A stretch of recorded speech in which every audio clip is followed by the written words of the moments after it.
تو رابعہ بصریہ کا ایک مقام. اچھا اسی طرح اگر آپ دوسری طرف بھی آئیں گے تو جیسے مردوں میں خطیب پیدا ہوئے ہیں اسی طرح عورتوں میں بھی خطیب پیدا ہوئے. بی بی اسماء بنت یزید السکن جو ہے وہ خطیبۃ النساء ہے. حضور نے ان کو لقب دیا خطیبۃ النساء. یعنی آپ اسلام کی پہلو سے دیکھیں کہ اللہ نے عورت کو کتنی بڑی عظمتوں سے نوازا ہے، اور پھر بھی الزام ہم پہ ہے کہ جی مسلمان عورت کو کچھ نہیں سمجھتے، اس کو حقوق انسانی نہیں دیتے، اس کو آزاد نہیں کرتے، اس کو برقعے میں جکڑنا چاہتے ہیں، اس کو پنجرے میں قید کرنا چاہتے ہیں، اس کے باہر نکلنے میں پابندی ہے. اللہ نے جو اس کو بیوٹی دی ہے وہ دکھانی چاہیے لوگوں کو. یہ مولوی عجیب پاگل ہیں، اس پہ پردے ڈالتے ہیں. اب اندازہ کریں، سوچ کا اندازہ کریں، فکر کا اندازہ. مجھے خود کینیڈا میں میرے خاندان ہیں، بہت بڑا خاندان ہے، ان کی فیملی کے کچھ عورتیں جو تھیں تو وہ ہاتھ ملانے کے لیے آگے بڑھی. میں نے ہاتھ نہیں دیا تو کہا کہ مکی صاحب دیکھیں ایک تو آپ ہمارے عزیز. نے کہا جی بالکل میری گناہ ہے، غلطی ہے کہ میں آپ کا عزیز ہوں، تو یہ اللہ کی مرضی. اور دوسری بات یہ ہے انہوں نے کہا کہ میرا ہاتھ بالکل صاف ہے، بالکل گندے نہیں، میں نے ابھی صابن سے دھوئے، شیمپو کر کے نکلی ہوں، کیا آپ کے ہاتھ کو کیا لگ جائے گا؟ میں نے کہا خدا کی بندگی اگر یہ دو تاریں ملا دو تو پھر کیا ہوتا ہے؟ جی کرنٹ بنتا ہے. میں نے کہا یہی اللہ نے منع کیا کہ جب آپ کا ہاتھ مجھے لگے گا تو یا میرا یا آپ کا کوئی نہ کوئی کرنٹ تو لگے گا، جلے گا، کوئی دو میں سے کوئی جلے گا ضرور. اس لیے اللہ نے کہا کہ دور رہو، کیوں جلاتے ہو؟ نہ خود جلو نہ اس کو جلاؤ، ہم تو تمہاری حفاظت کے لیے کہہ رہے ہیں. تو بہرحال کہنے کا مقصد یہ تھا کہ اسلام نے عورت کو جو مقام دیا لیکن خدا کے لیے اس کو سمجھیں. ام کلثوم بنت علی کی میں بات کر رہا تھا، یہ حضرت بی بی فاطمہ کی اولاد رضی اللہ تعالی عنہ. سیدنا عمر رضی اللہ تعالی عنہ نے حضرت علی کو خطبے کی دعوت دی اور حاضر ہوئے کہ میں آپ کی بیٹی سے شادی کرنا چاہتا ہوں. تو حضرت علی رضی اللہ تعالیٰ نے فرمایا کہ مجھے سوچنے دیں، میں کچھ فکر کر لوں، اور مجھے کوئی بات نہیں، آپ سے بڑا کون ہو سکتا. اور وہ آدمی جس کے بارے میں اللہ کا نبی یہ فرماتا ہو کہ لو کان بعدی نبی لکان عمر، اگر میرے بعد نبوت کا دروازہ کھلا ہوتا تو عمر نبی ہوتے. جس کا یہ مقام ہو میں اس کو رد نہیں کر رہا، لیکن فرق اتنا ہے کہ میری بیٹی صغیر سن ہے، اس کا عمر اتنا زیادہ نہیں ہے اور آپ کی عمر زیادہ ہے. صرف ایک بات پہ مجھے اعتراض ہے، اس لیے مجھے موقع دیں کہ میں مشورہ کروں. حضرت عمر نے کہا رضی اللہ تعالی عنہ انہوں نے کہا کہ سیدنا علی بات یہ ہے کہ بات عمر کی نہیں، بات سن کی نہیں، بات صرف اتنی ہے کہ میں چاہتا ہوں کہ کسی طرح نسب رسول سے میرا رشتہ جڑ جائے. میری صرف ایک تمنا ہے، بس یہ سوچ. ورنہ اللہ کا شکر ہے آپ کی بیٹی کے لیے بھی ہزاروں رشتے مل سکتے ہیں، اور عمر بھی اس وقت امیر المومنین ہے. میں بھی اگر چاہوں تو بڑے سے بڑے قبیلے کی گھر سے بیٹی سے شادی کر سکتا ہوں، لیکن یہ بات نہیں ہے. میری تو تمنا یہ ہے نا کہ آپ کی بیٹی جو ہے وہ بیٹی ہے فاطمہ کی، اور فاطمہ بیٹی ہے محمد الرسول اللہ کی، تو حضور کے نسب سے کچھ میرا ایک رشتہ مزید مضبوط ہو جائے. ورنہ قریش تو ہم بھی ہیں، حضرت عمر جو ہے وہ بھی تو خطاب کے بیٹے. تو حضرت علی کے ساتھ دوسری بات حضرت عمر نے کی کہ یا علی ایک بات یاد رکھیں کہ میں جو آپ کی بیٹی کو عزت دوں گا اور احترام دوں گا کہ شاید کوئی دوسرا نہ دے سکے. تو میں نے کہا کہ ٹھیک ہے میں سوچ کے جواب دوں گا. بہرحال سوچ کے جواب دیا. اللہ کو منظور یہ تھا کہ حضرت عمر کا رشتہ قبول ہو، اور پھر حضرت عمر رضی اللہ تعالیٰ عنہ کو اللہ نے ان سے اولاد بھی عطا فرمائی، اور پہلے بیٹے کا نام جو ہے اس کا نام ہی عمر الاکبر رکھا گیا، بی بی ام کلثوم کے بدلے. اب آپ اندازہ کریں اس کی عظمت کا کہ ایک دن سیدنا عمر رضی اللہ تعالیٰ عنہ گشت پہ ہیں. گشت پہ آپ پھر رہے ہیں احوال کو معلومات کرنے کے لیے کہ کیا رعایا کو کوئی تکلیف تو نہیں ہے. تو راستے میں آپ جا رہے ہیں مدینہ منورہ کے باہر، دیکھتے ہیں کہ ایک خیمہ لگا ہوا ہے اور اس کے باہر ایک بدو بیٹھا ہوا ہے اور بہت ہی پریشان ہے اور آگ جل رہی ہے اور اکیلا ہے اور مسافر ہے. حضرت عمر گئے، السلام علیکم کیا، پوچھا بھائی کیا بات ہے، خیر تو کہا میں مسافر ہوں اور اتفاق کی بات یہ ہے کہ میرے گھر میں ولادت متوقع ہے، میری بیوی جو ہے وہ حاملہ ہے اور اس بیچاری کو دردیں جو ہیں وہ شروع ہو چکی ہیں اور میں سفر میں، تو اس لیے میں پریشان ہوں کہ میں کہاں سے قابلہ اور دائیا کو لے آؤں، دایا ڈھونڈ کے لے آؤں، اور ولادت کا کیا ہوگا، اور بچے کی ولادت کے بعد پھر اس عورت کا سنبھالنا. تو حضرت عمر نے اس کو یہ نہیں بتایا کہ میں کون ہوں. کہا کہ اچھا آپ بیٹھیں، میں شہر جاتا ہوں بھائی اور کوشش کرتا ہوں کہ کوئی عورت مل جائے. اب حضرت عمر تو امیر المومنین ہیں، یعنی وہ حکم دے سکتے تھے کہ فلاں دایا کو بھجوا دیا جائے، کوئی مسئلہ نہیں. لیکن اندازہ کریں اسلام کے اندر ایک عورت پہ جب تکلیف کا وقت آ رہا ہے، جب اس پہ ولادت کا وقت ہے، وضع ولادت کا وقت ہے، اور وہ اس ایسے شدید مرحلے سے گزر رہی ہے جو موت اور حیات کے برابر کا مرحلہ ہے، تو حضرت عمر گھر آتے ہیں اور بی بی ام کلثوم سے کہتے ہیں یا بنت علی یا بنت فاطمہ الزہرا کہ ام کلثوم تیرا بہت بڑا مقام ہے، بہت بلند مقام ہے، تم بنت علی ہو، تم بنت فاطمہ ہو، لیکن آج ایک تمہاری ہم جنس، آج ایک مسافر عورت جو ہے وہ اس وقت بہت بڑی شدید تکلیف میں ہے اور مجھے ایک دایا کی ضرورت ہے، ولادت کا مسئلہ ہے. میں نہیں چاہتا کہ یہ ثواب اور یہ مقام کوئی اور حاصل کرے، اگر تم حاصل کرو تو مجھے بہت خوشی ہو. یعنی اسلام میں کتنا عجب ہے کہ امیر المومنین چاہتا ہے، جو خاتون اول ہے، ملکہ ہے گویا، وہ کہتا ہے کہ تم یہ خدمت کرو. تو بی بی ام کلثوم نے کہا کہ مرحبا یا امیر المؤمنین، مرحبا، میں خوش آمدید کہتی ہوں اس بات کو، آپ 2 منٹ صبر کریں تاکہ میں ضرورت کی چیزیں. تو بی بی صاحبہ نے اس وقت کچھ کپڑا، کچھ کپاس، کچھ چیزیں، کچھ گھی، کچھ کھانے کی چیزیں، کچھ سارا جو کچھ کر سکتی تھی وہ سارا لے کے بی بی صاحبہ وہاں پہنچی، خیمے میں داخل ہو گئی. اور آج امیں ہیں، یعنی بنت علی ہے اور بنت فاطمہ ہے، لیکن ایک عورت کے لیے دایا کے فرائض انجام دے. اسلام میں اگر ایک عورت کی عزت و مرتبہ نہ ہوتا، تکلیف نہ کہتے جاؤ دفع کرو، کیا ہمیں کیا ہے، ہماری کوئی ذمہ داری، ہسپتال ہے ہمارے پاس. حضرت علی رضی اللہ، حضرت عمر باہر بیٹھے ہیں، وہ بدو بھی باہر بیٹھے ہیں، آگ پہ بیٹھے ہیں، دور بیٹھے ہیں. اتنی دیر میں جب اللہ نے اس کو بچہ عطا فرما دیا، ولادت ہو گئی، خیر سے ولادت ہو گئی، طبیعی ولادت ہو گئی، سارا کچھ بی بی ام کلثوم نے سنبھال لیا اور اطمینان کے بعد خیمے پہ آئیں اور خیمے سے گردن نکال کے کہا کہ ابشر اخاک یا امیر المؤمنین، کہ اپنے بھائی کو مبارک دے دو، اللہ نے اس کو بیٹا دیا ہے امیر المؤمنین. تو وہ بندہ گھبرایا کہ امیر المؤمنین، اس نے کہا کہ من انت؟ قال انا عمر. انہوں نے کہا کہ اندر کون ہے؟ اس نے کہا زوجتی، میں عمر ہوں، میری بیوی ہے. فبقى، وہ عربی رو پڑا اور کہنے لگا کہ حضرت آپ نے اتنی تکلیف ہے. میں فرمایا بھائی تکلیف کی کیا بات ہے، ایک بہن اگر مصیبت میں مبتلا ہے اور دوسری بہن نے آگے اس کی مدد کر دی ہے تو اس میں تو ہمارے لیے اجر ہے، اس میں تو ہمارے لیے ثواب ہے کہ یہ موقع بھی کبھی میری بیوی کو ملتا کہ وہ کسی عورت کی دایا بن کے جاتی اور ولادت میں مدد کرتی. یہ ثواب حاصل کرنے کا تصور بھی ہم نہیں کر سکتے تھے. کسی کو ضرورت تھی کہ حضرت عمر کو آ کے کہے کہ اپنی بیوی کو میرے گھر بھیجو دایا بنا کر، کہ جب وہ امیر المومنین ہو، جس سے کیسر اور کس طرح کانپتے ہوں. تو فرمایا یہ تو اللہ نے ہمارے لیے اجر کا ذریعہ بنایا. تو حضرت ام کلثوم واپس آئیں رضی اللہ تعالی عنہا وارضاہا، اللہ نے ان کو اس عظمتوں سے نوازا. اور اسی طرح اب آپ دیکھیں کہ صفیہ امت رسول اللہ، بی بی صفیہ جو ہیں یہ عبد المطلب کی بیٹی ہے. صفیہ بنت عبد المطلب، اور عبد المطلب حضور کے دادا ہیں، تو ان کا لقب ہے امت رسول اللہ. امت رسول اللہ صلی اللہ علیہ وسلم، اللہ نے ان کو اتنا بڑا مقام دیا تھا، ان کو اتنی بڑی عزت و عظمتوں سے نوازا تھا، اتنی شجاعت سے نوازا تھا کہ اب دیکھیں ایک عورت کا کردار، ایک عورت کا مقام، کہ عورت کیسے مجاہدہ. بی بی صفیہ رضی اللہ تعالی عنہا ساری زندگی حضور سے پیار کرتی، حضور سے بے انتہا محبت، اور ہونی چاہیے، وہ امت رسول اللہ ہے. حضور ان کے لیے ایسے ہیں جیسے بیٹے ہوں، حضور ان کے لیے ایسے ہیں جیسے اولاد ہوں.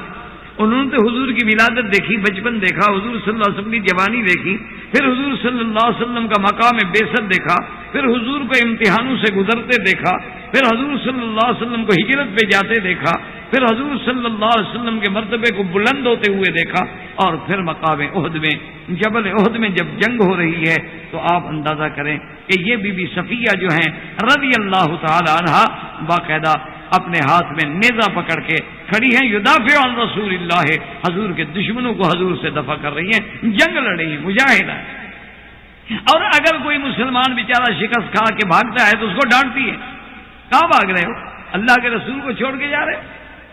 اب جناب اسی میدان جنگ میں بی بی صفیہ کو اطلاع ملتی ہے. اندازہ کریں کہ بی بی صفیہ رضی اللہ تعالی عنہ کو اسی میدان جنگ میں، اسی میدان احد میں اطلاع ملتی ہے کہ قتل حمزہ رضی اللہ تعالی عنہ، کہ سیدنا حمزہ ان کے بھائی تھے، کہ سیدنا حمزہ رضی اللہ تعالی عنہ صرف یہ نہیں کہ قتل ہو گیا، مسلا بھی، ان کو ٹکڑے ٹکڑے کیا گیا، مسلا کیا گیا، حضرت حمزہ کو ٹکڑے کیا گیا، آپ کا پیٹ مبارک چاک کیا گیا، اور وحشی نے آپ کا کلیجہ مبارک نکالا ہے۔ حضور صلی اللہ علیہ وسلم کو خبر لگی، آپ نے اسی وقت حکم دیا، اپنے خادم کو بھیجا کہ بی بی صفیہ کو کہو کہ ارجعی الی المدینہ، جاؤ مدینے میں واپس چلی جاؤ۔ تو جب حضرت انس یہ اطلاع دینے آئے تو بی بی صفیہ نے کہا کہ حضور اسی لیے مجھے کہہ رہے ہیں کہ شاید لا اصبر علی قتل حمزہ، کہ شاید میں حمزہ کے قتل پہ صبر نہ کر سکوں، میں اللہ کے ہر فیصلے پہ راضی ہوں۔ حضور کی خدمت میں کہ یا رسول اللہ انہ قتل فی سبیل اللہ، حضرت حمزہ اللہ کے راستے میں شہید ہو گیا، فکر کی کیا بات؟ تو حضور نے فرمایا کہ اب تو میدان جنگ میں رہ سکتی ہے۔ حضور کا خیال تھا نا بی عورت ہے، پریشان ہو جائے گی کہ بھائی کے ساتھ اتنا بڑا ظلم ہے، لیکن مقام صبر ہے اس مجاہدہ کے، کہ فرمایا کوئی بات ہی نہیں، اللہ نے لینا تھا، اللہ نے دینا تھا، اللہ نے لے لیا۔ اور یہ وہی بی بی صفیہ رضی اللہ تعالی عنہا اتنی شجاع تھی ماشاءاللہ کہ روایات میں یہ بھی آتا ہے کہ جنگ احد کے موقع پر حضور نے ایک دفعہ یہ بھی حکم جاری فرما دیا تھا کہ مدینہ منورہ میں جو بڑے گھر ہوں نا، ان میں تمام خواتین کو جمع کر کے وہاں اپنے صحابہ کا کچھ پہرا لگا دیا جائے کہ خدا نہ خواستہ اگر ہم احد میں جنگ ہار جائیں، شکست ہو جائے، تو دشمن مدینے پہ حملہ کر دے تو پھر ہم اپنے بیوی بچوں کی اور خواتین کی عزت کا تحفظ تو کر سکیں۔ تو آپ حیران ہوں گے کہ جس گھر میں بیویوں کو رکھا گیا تو بی بی صفیہ بھی وہاں آ گئی۔ اچھا، تھوڑی دیر کے بعد بی بی صفیہ کی نظر پڑی کہ ایک آدمی ہے اور اسی گلی میں بار بار آتا ہے اور دور کھڑے ہو کے نظر ڈالتا ہے اور دیکھتا ہے۔ اچھا، حضرت حسان اس وقت موجود تھے دروازے پہ، جو شاعر رسول اللہ ہیں، بہت بڑے شاعر تھے حضور کی مدح کرنے والے، وہ بھی کھڑے ہوئے ہیں۔ تو بی بی نے حضرت حسان کو بلایا اور کہا کہ حسان، بہت دور ایک آدمی چھپا ہوا ہے گلی میں، یہ لازماً یہودی ہے اور یہ ہمارے معلومات حاصل کر، اللہ کے بندے تم اس کو پکڑو مارو۔ تو حضرت حسان نے کہا کہ بی بی صفیہ جانتی ہو کہ لست بہذا، میں تو اس میدان کا مرد ہی نہیں ہوں، میں تو شاعر آدمی ہوں، شاعر شعر کہہ سکتا ہوں، بندے کو نہیں مار سکتا، میں نہیں لڑ سکتا۔ خدا کے بندے، مرد آدمی ہو تمہیں ہو کیا گیا ہے بھائی؟ انہوں نے کہا بی بی یہ میرے بس کی بات۔ تو بی بی صفیہ نے کہا کہ اچھا ٹھیک ہے۔ تو بی بی صفیہ کے پاس کوئی ہتھیار نہیں تھا اس وقت، تو انہوں نے یہ کیا کہ اندر دیکھا تو ایک خیمے کی لکڑی پڑی تھی، یہ خیمے لگاتے ہیں اندر بھی ہم لکڑی دیتی ہیں، تو بی بی صفیہ جو تھی وہ لکڑی پکڑ کے دروازے کے قریب کھڑی ہو گئی اور انتظار میں رہی، اور جو ہی وہ یہودی گزرا نا جی، بس ایک لاٹھی ماری اس کے سر پہ، وہ ایک سے ہی مر گیا۔ اس لیے کتابوں میں ہے کہ اول امرأۃ الذی قتلت رجلا، کہ پہلی عورت جس نے دشمن کا مرد مار دیا، مجاہدہ ہے۔ اچھا، وہ مر گیا تو بی بی اطمینان سے باہر اندر آئی واپس، اور پھر آگے حضرت حسان سے کہا کہ بابا بات سنو، حضور کا فرمان ہے کہ جو کسی کافر کو قتل کرے گا تو اس کا جو مال ہوتا ہے، اس کا لباس ہوتا ہے، سلوس اس کا ہوتا ہے، وہ تو جا کے تم وصول کر لو۔ تو اس نے کہا بات یہ ہے بی بی صاحب، میں تو جاتے ہوئے بھی ڈرتا ہوں۔ انہوں نے کہا وہ مر گیا اللہ کا بندہ، تو کیسے ڈرتے ہو تم؟ انہوں نے کہا بہرحال مجھے سلب چھلبنی چاہیے، میں نے قتل تھوڑا کیا کہ میں دے دوں، میں نے تو قتل ہی نہیں کیا، یہ تو اس کا حق ہے نا جس نے قتل کیا ہو۔ تو اللہ تبارک و تعالی نے بی بی صفیہ کو یہ عظمتیں اور مقام عطا فرمایا۔ تو اب اگر اسلام کسی عورت کے مجاہدانہ کردار کی نفی کرتا تو حضور منع کر دیتے رضی اللہ تعالی عنہ، لیکن اسلام نے کہ جہاں مفسرہ ہو، محدثہ ہو، عالمہ ہو، وہاں مجاہدہ بھی تو ہے رضی اللہ تعالی عنہ۔ اسی طرح بی بی ام سلیم، یا بعض علماء نے سلیم بھی پڑھا ہے، ام سلیم بنت ملحان بھی پڑھا۔ یہ بی بی صاحبہ وہ ہیں جو والدہ ہیں حضرت انس کی، حضرت انس رضی اللہ تعالیٰ عنہ جو خادم رسول اللہ ہیں صلی اللہ علیہ وسلم، یہ ان کی والدہ ہیں، اور اللہ نے ان کو بڑا جمال اور بڑا عقل اور بڑا ذکاء اور بڑا فہم عطا فرمایا تھا، اور آپ کے ابن عم تھے، چاچے کے بیٹے تھے مالک ابن النضر، مالک ابن النضر سے ان کی شادی ہوئی، اور مالک ابن النضر سے ہی حضرت انس پیدا ہوئے۔ اور اللہ کی شان یہ ہے کہ یہ بیوی جو ہیں یہ بھی سابقین فی الاسلام، یعنی اول وہلہ میں جو لوگ اسلام لائے یہ بھی ان میں شامل۔ اچھا، خدا کی شان ہے کہ ان کے خامند کو جب پتہ چلا، مالک ابن النضر کو پتہ چلا کہ میری بیوی جو ہے ام سلیم جو ہے وہ مسلمان ہو گئی ہے، تو گھر آیا کر لگا اتنی سمے تو کذالک، انہوں نے کہا ٹھیک سنا ہے تم نے۔ اور ایک روایت میں یہ ہے کہ بی بی اپنے بچے کو، چھوٹے بچے حضرت انس کو لے کے گود میں، کانت یلقن، ان کو تلقین کر رہی تھی اور پڑھا رہی تھی کہ قل لا الہ الا اللہ لا الہ الا اللہ لا الہ الا اللہ. وہ چھوٹے بچے تھے، بھی پڑھ بھی نہیں سکتے، لیکن ان کو کلمہ پڑھا رہی ہے. تو اس نے کہا کہ دیکھو مالک النظر، میں اسلام قبول کر چکی ہوں، اور فشہد، تم بھی گواہ ہو جاؤ، اشہد ان لا الہ الا اللہ واشہد ان محمد رسول. مالک ابن نضر بڑے غصے نے کہا جو مرضی ہے میں اسلام نہیں چھوڑوں، اب اسلام کو میں نہیں چھوڑوں. تو مالک ابن نضر غصے میں باہر گئے. خدا کی شان دیکھے، کچھ عرصہ گزرا، آپ سفر کر رہے تھے اور جو ہی گھر سے نکلے دشمن چھپا ہوا تھا، اس نے حملہ کیا اور مالک ابن نضر قتل ہو. اور اس کے بعد بی بی صاحبہ جو تھی وہ بھی ہجرت کر کے مدینہ آ گئی. کیونکہ اللہ نے بی بی صاحبہ کو بہت بڑا جمال، بہت بڑا ذکا اور عقل دیا تھا، تو حضرت ابو طلحہ نے جا کے پیغام دیا. انہوں نے کہا کہ ام سلیم مہربانی کرو، اب تم بیوہ ہو گئی ہو، عدت سے گزر گئی ہو، کافی عرصہ ہو گیا ہے، اور ایک جوان عورت کا بغیر شادی کے رہنا اسلام اچھا نہیں سمجھتا، تو میں تم سے شادی کرنا چاہتا ہوں، شادی کر لو. اور یہ بھی میں تمہیں کھلی چھٹی دیتا ہوں کہ مہر میں کیا مانگنا چاہتی ہو، اللہ نے مجھے بہت کچھ دیا. تو بی بی سلیم، ام سلیم جو ہے بنت ملحان، مسکرائی اور کہنے لگی ابو طلحہ میں تم سے شادی نہیں کر سکتی. اس نے کہا وجہ کیا ہے؟ میں کہا انا مسلمۃ وانت کافر، میں ایک مسلمان عورت ہوں اور تم ایک کافر ہو، اور اسلام میں مسلمان عورت کا کافر سے نکاح نہیں ہو سکتا. اسلام یہ اجازت نہیں دیتا. آج کل تو اللہ معاف کرے، آپ نے دیکھا ہے کہ کئی مسلمان لڑکیاں ہندوؤں کے گھروں میں، اور کئی ہندو لڑکیاں مسلمان کے گھروں میں، یعنی یوں سمجھ رہے ہیں کہ کئی عائشہ جو ہیں وہ اوشا کہلائی اور کئی اوشا جو ہیں وہ عائشہ بنی. تو اصل اس کو لوگ سمجھتے ہیں کہ یہ آزادی آزادی نہیں ہے، یہ دوسرے کے حقوق میں ڈاکہ ڈالنے والی بات ہے. یہ آزادی کہاں؟ اس کا نام آزادی ہے کہ کسی کی دیانت میں دخل دو، کسی کے مذہب میں دخل دو، کسی کے مذہبی قوانین کو پامال کر ڈالو.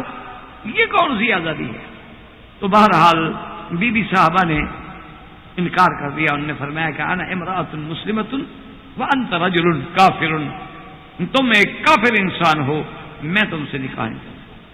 حضرت ابو طلحہ نے یہ کیا کہ دوسرے دن انہوں نے سوچا کہ ایک عورت ہے، یہ کب تک انکار کر سکتی ہے؟ ایک عورت کے لیے کیا ہے، ہم پیسے بڑھا دیں گے. جیسے آج کل کی جدید تہذیب مغرب نے عورت کو ایک بکاؤ مال سمجھا ہوا ہے. پہلے لوگ جو ہیں وہ ڈاکے مار کے عورتوں کو پکڑ کے قذاق جو تھے لاتے تھے اور بازار مصر میں بیچا جاتا تھا، لیکن اب ایک دوسرے انداز میں بیچا جاتا ہے، ذرا مہذب انداز. عورت بکتی تو اب بھی ہے، کبھی موقتاً بکتی ہے، کبھی مستقلاً بکتی ہے. فرق اتنا ہے کہ ظالموں نے ایک ایسا انداز اختیار کر لیا ہے کہ اس کے عزت و عصمت کے بیچنے کو بھی بزنس کر دیا ہے. تو وہ کہہ رہے ہیں یہ بزنس، انا للہ و انا الیہ راجعون. مسکراہٹ اس کو بیچنی پڑتی ہے. اور ایسا انہوں نے ماشاءاللہ عورت کو عزت دی ہے کہ سگار ہو، سگریٹ ہو، بک نہیں سکتی جب تک عورت کا فوٹو نہ. یہ عزت دی. ان کا پیزا نہیں بک سکتا، ان کا میکڈونلڈ نہیں بک سکتا، ان کا فریزر نہیں بک سکتا، ان کی کار نہیں بک سکتی، ٹریکٹر بھی نہیں بک سکتا. میرے عورت ساتھ کھڑی ہو، فوٹو عورت کا آنا چاہیے. اور اس کو وہ پیشہ، جی ماڈلنگ ایک پیشہ ہے. ابھی کچھ دن گزرے تو ایک آدمی مجھے ملا حرم شریف میں، کہتا ہے جی بس اب آپ کے مولویوں کے پاس یہی کام رہ گیا بہادری کا کہ فوٹو لگے ہوتے ہیں عورتوں کے، کوئی بورڈ لگے ہوتے ہیں، ان پہ عورتوں کی تصویریں ہوتی ہیں. تو یہ مولوی عجیب لوگ ہیں جناب، وہ کچھ بورڈ توڑ دیے اور کچھ پہ آ کے کالا رنگ پھیر دیا، بس یہی اسلام ہے. میں نے کہا جی بالکل آپ کی شکایت بہت درست ہے، واقعی مولوی نے زیادتی کی. اب آپ جب عمرے سے جائیں تو اپنی بیوی اور بیٹی کا ایک فوٹو بنوا کے بورڈ لگوا دیں سڑک، اور مولویوں کو میں کہوں گا اس کو نہیں چھڑیں. میں اپنی بیٹی کا، میں نے کہا جی وہ کسی کی بیٹی نہیں ہے جس کے پر آپ غصہ کر رہے ہیں، وہ بھی تو کسی کی بیٹی ہے. دوسری کی بیٹیوں کا بورڈ لگا کے خوش ہوتے ہیں، اپنی بیوی کا لگواؤ نا، اپنی بیٹیوں کا لگواؤ. منسٹروں کو کہو میدان میں آئیں، کیوں شرم کرتے ہو؟ پھر اپنی بیوی بیٹیوں کو لے آؤ نا. وہ کسی کی بیٹی نہیں ہے جس کا فوٹو لگا ہوا ہے، اس کا فوٹو بیچتے ہو. اس کو یعنی آپ اندازہ کریں کہ ماڈل کو کپڑے پہنا کے اس کو کہتے ہیں جی کیٹ واک، بلی کی طرح چلو، تاکہ لوگ تیرے ہر عضو کو اچھی طرح دیکھ سکیں. وہ ایک ایک انگ پہ نظر ڈال سکے. انا للہ و انا الیہ راجعون. اس کے علاوہ کچھ نہیں کہا. وہ بھی تو کسی کی بیٹی ہے نا, وہ بھی تو کسی کی بہن ہے, اس کی بھی تو کوئی ماں ہے, اس کا بھی تو کوئی باپ ہے. آپ کو کیا پتا ہے کہ وہ ماڈلنگ کیوں کر رہی ہے؟ کیا پتا وہ بھوک سے کر رہی ہو, کیا پتا وہ اپنے معاشرے سے مجبور ہو کے کر رہی ہو, کیا پتا اس کو کوئی ظالم مرد بلیک میل کر کے اس مقام پہ لے آیا ہو. ذرا اس کی حقیقت تو پوچھو کہ وہ اس مقام پہ پہنچی کیوں ہے, اور الزام اسلام پہ دیتے ہو. اب جناب بہرحال یہ ہے کہ اس نے حضرت ابو طلحہ کہتے ہیں کہ دوسرے دن میں نے آ کے کہا, میں نے کہا دیکھو مسلم ایک بات سنو, کل میں نے جو آپ کو آفر کی تھی نا مہر کی, آج میں اس سے دگنی پیش کروں, یا جس کو آپ کہتے ہیں نا بلینک چیک, وہ جو مرضی ہے لکھ لو جی. بی بی صاحبہ نے کہا بات دولت کی نہیں ہو رہی, بات ایمان کی ہے. یہ دیکھیں مومنہ مسلمہ, اور آج اپنے کردار کو بھی دیکھو, یہ ہے ایمان اور اسلام.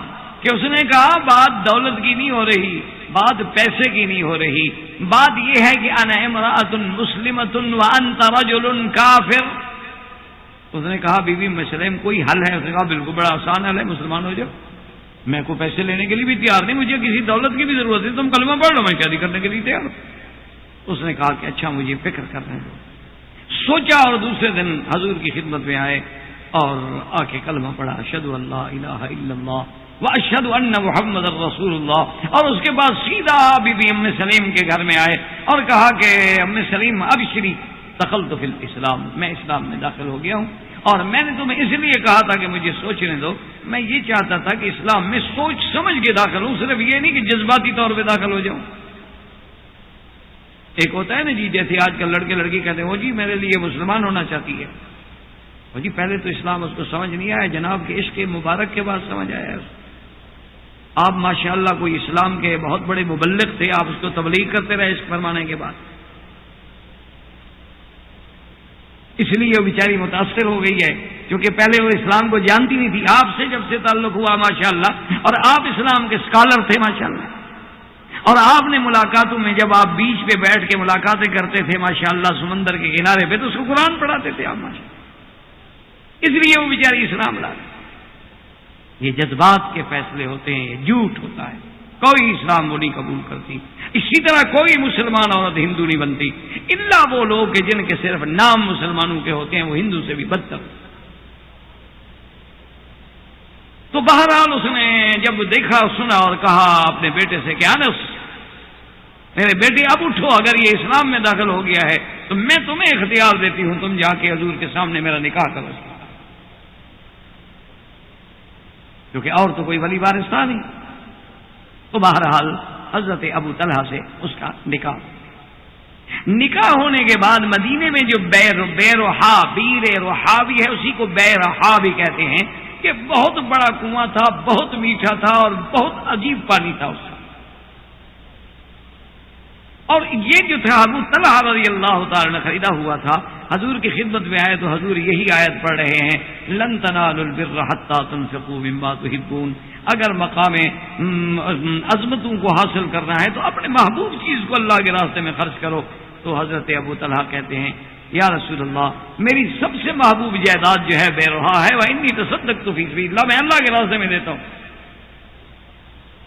حضور نے فرمایا بخن بخن, واہ واہ بھی تیری بیعت, واہ واہ تیری کامیابی, کیا تم نے سودا کیا.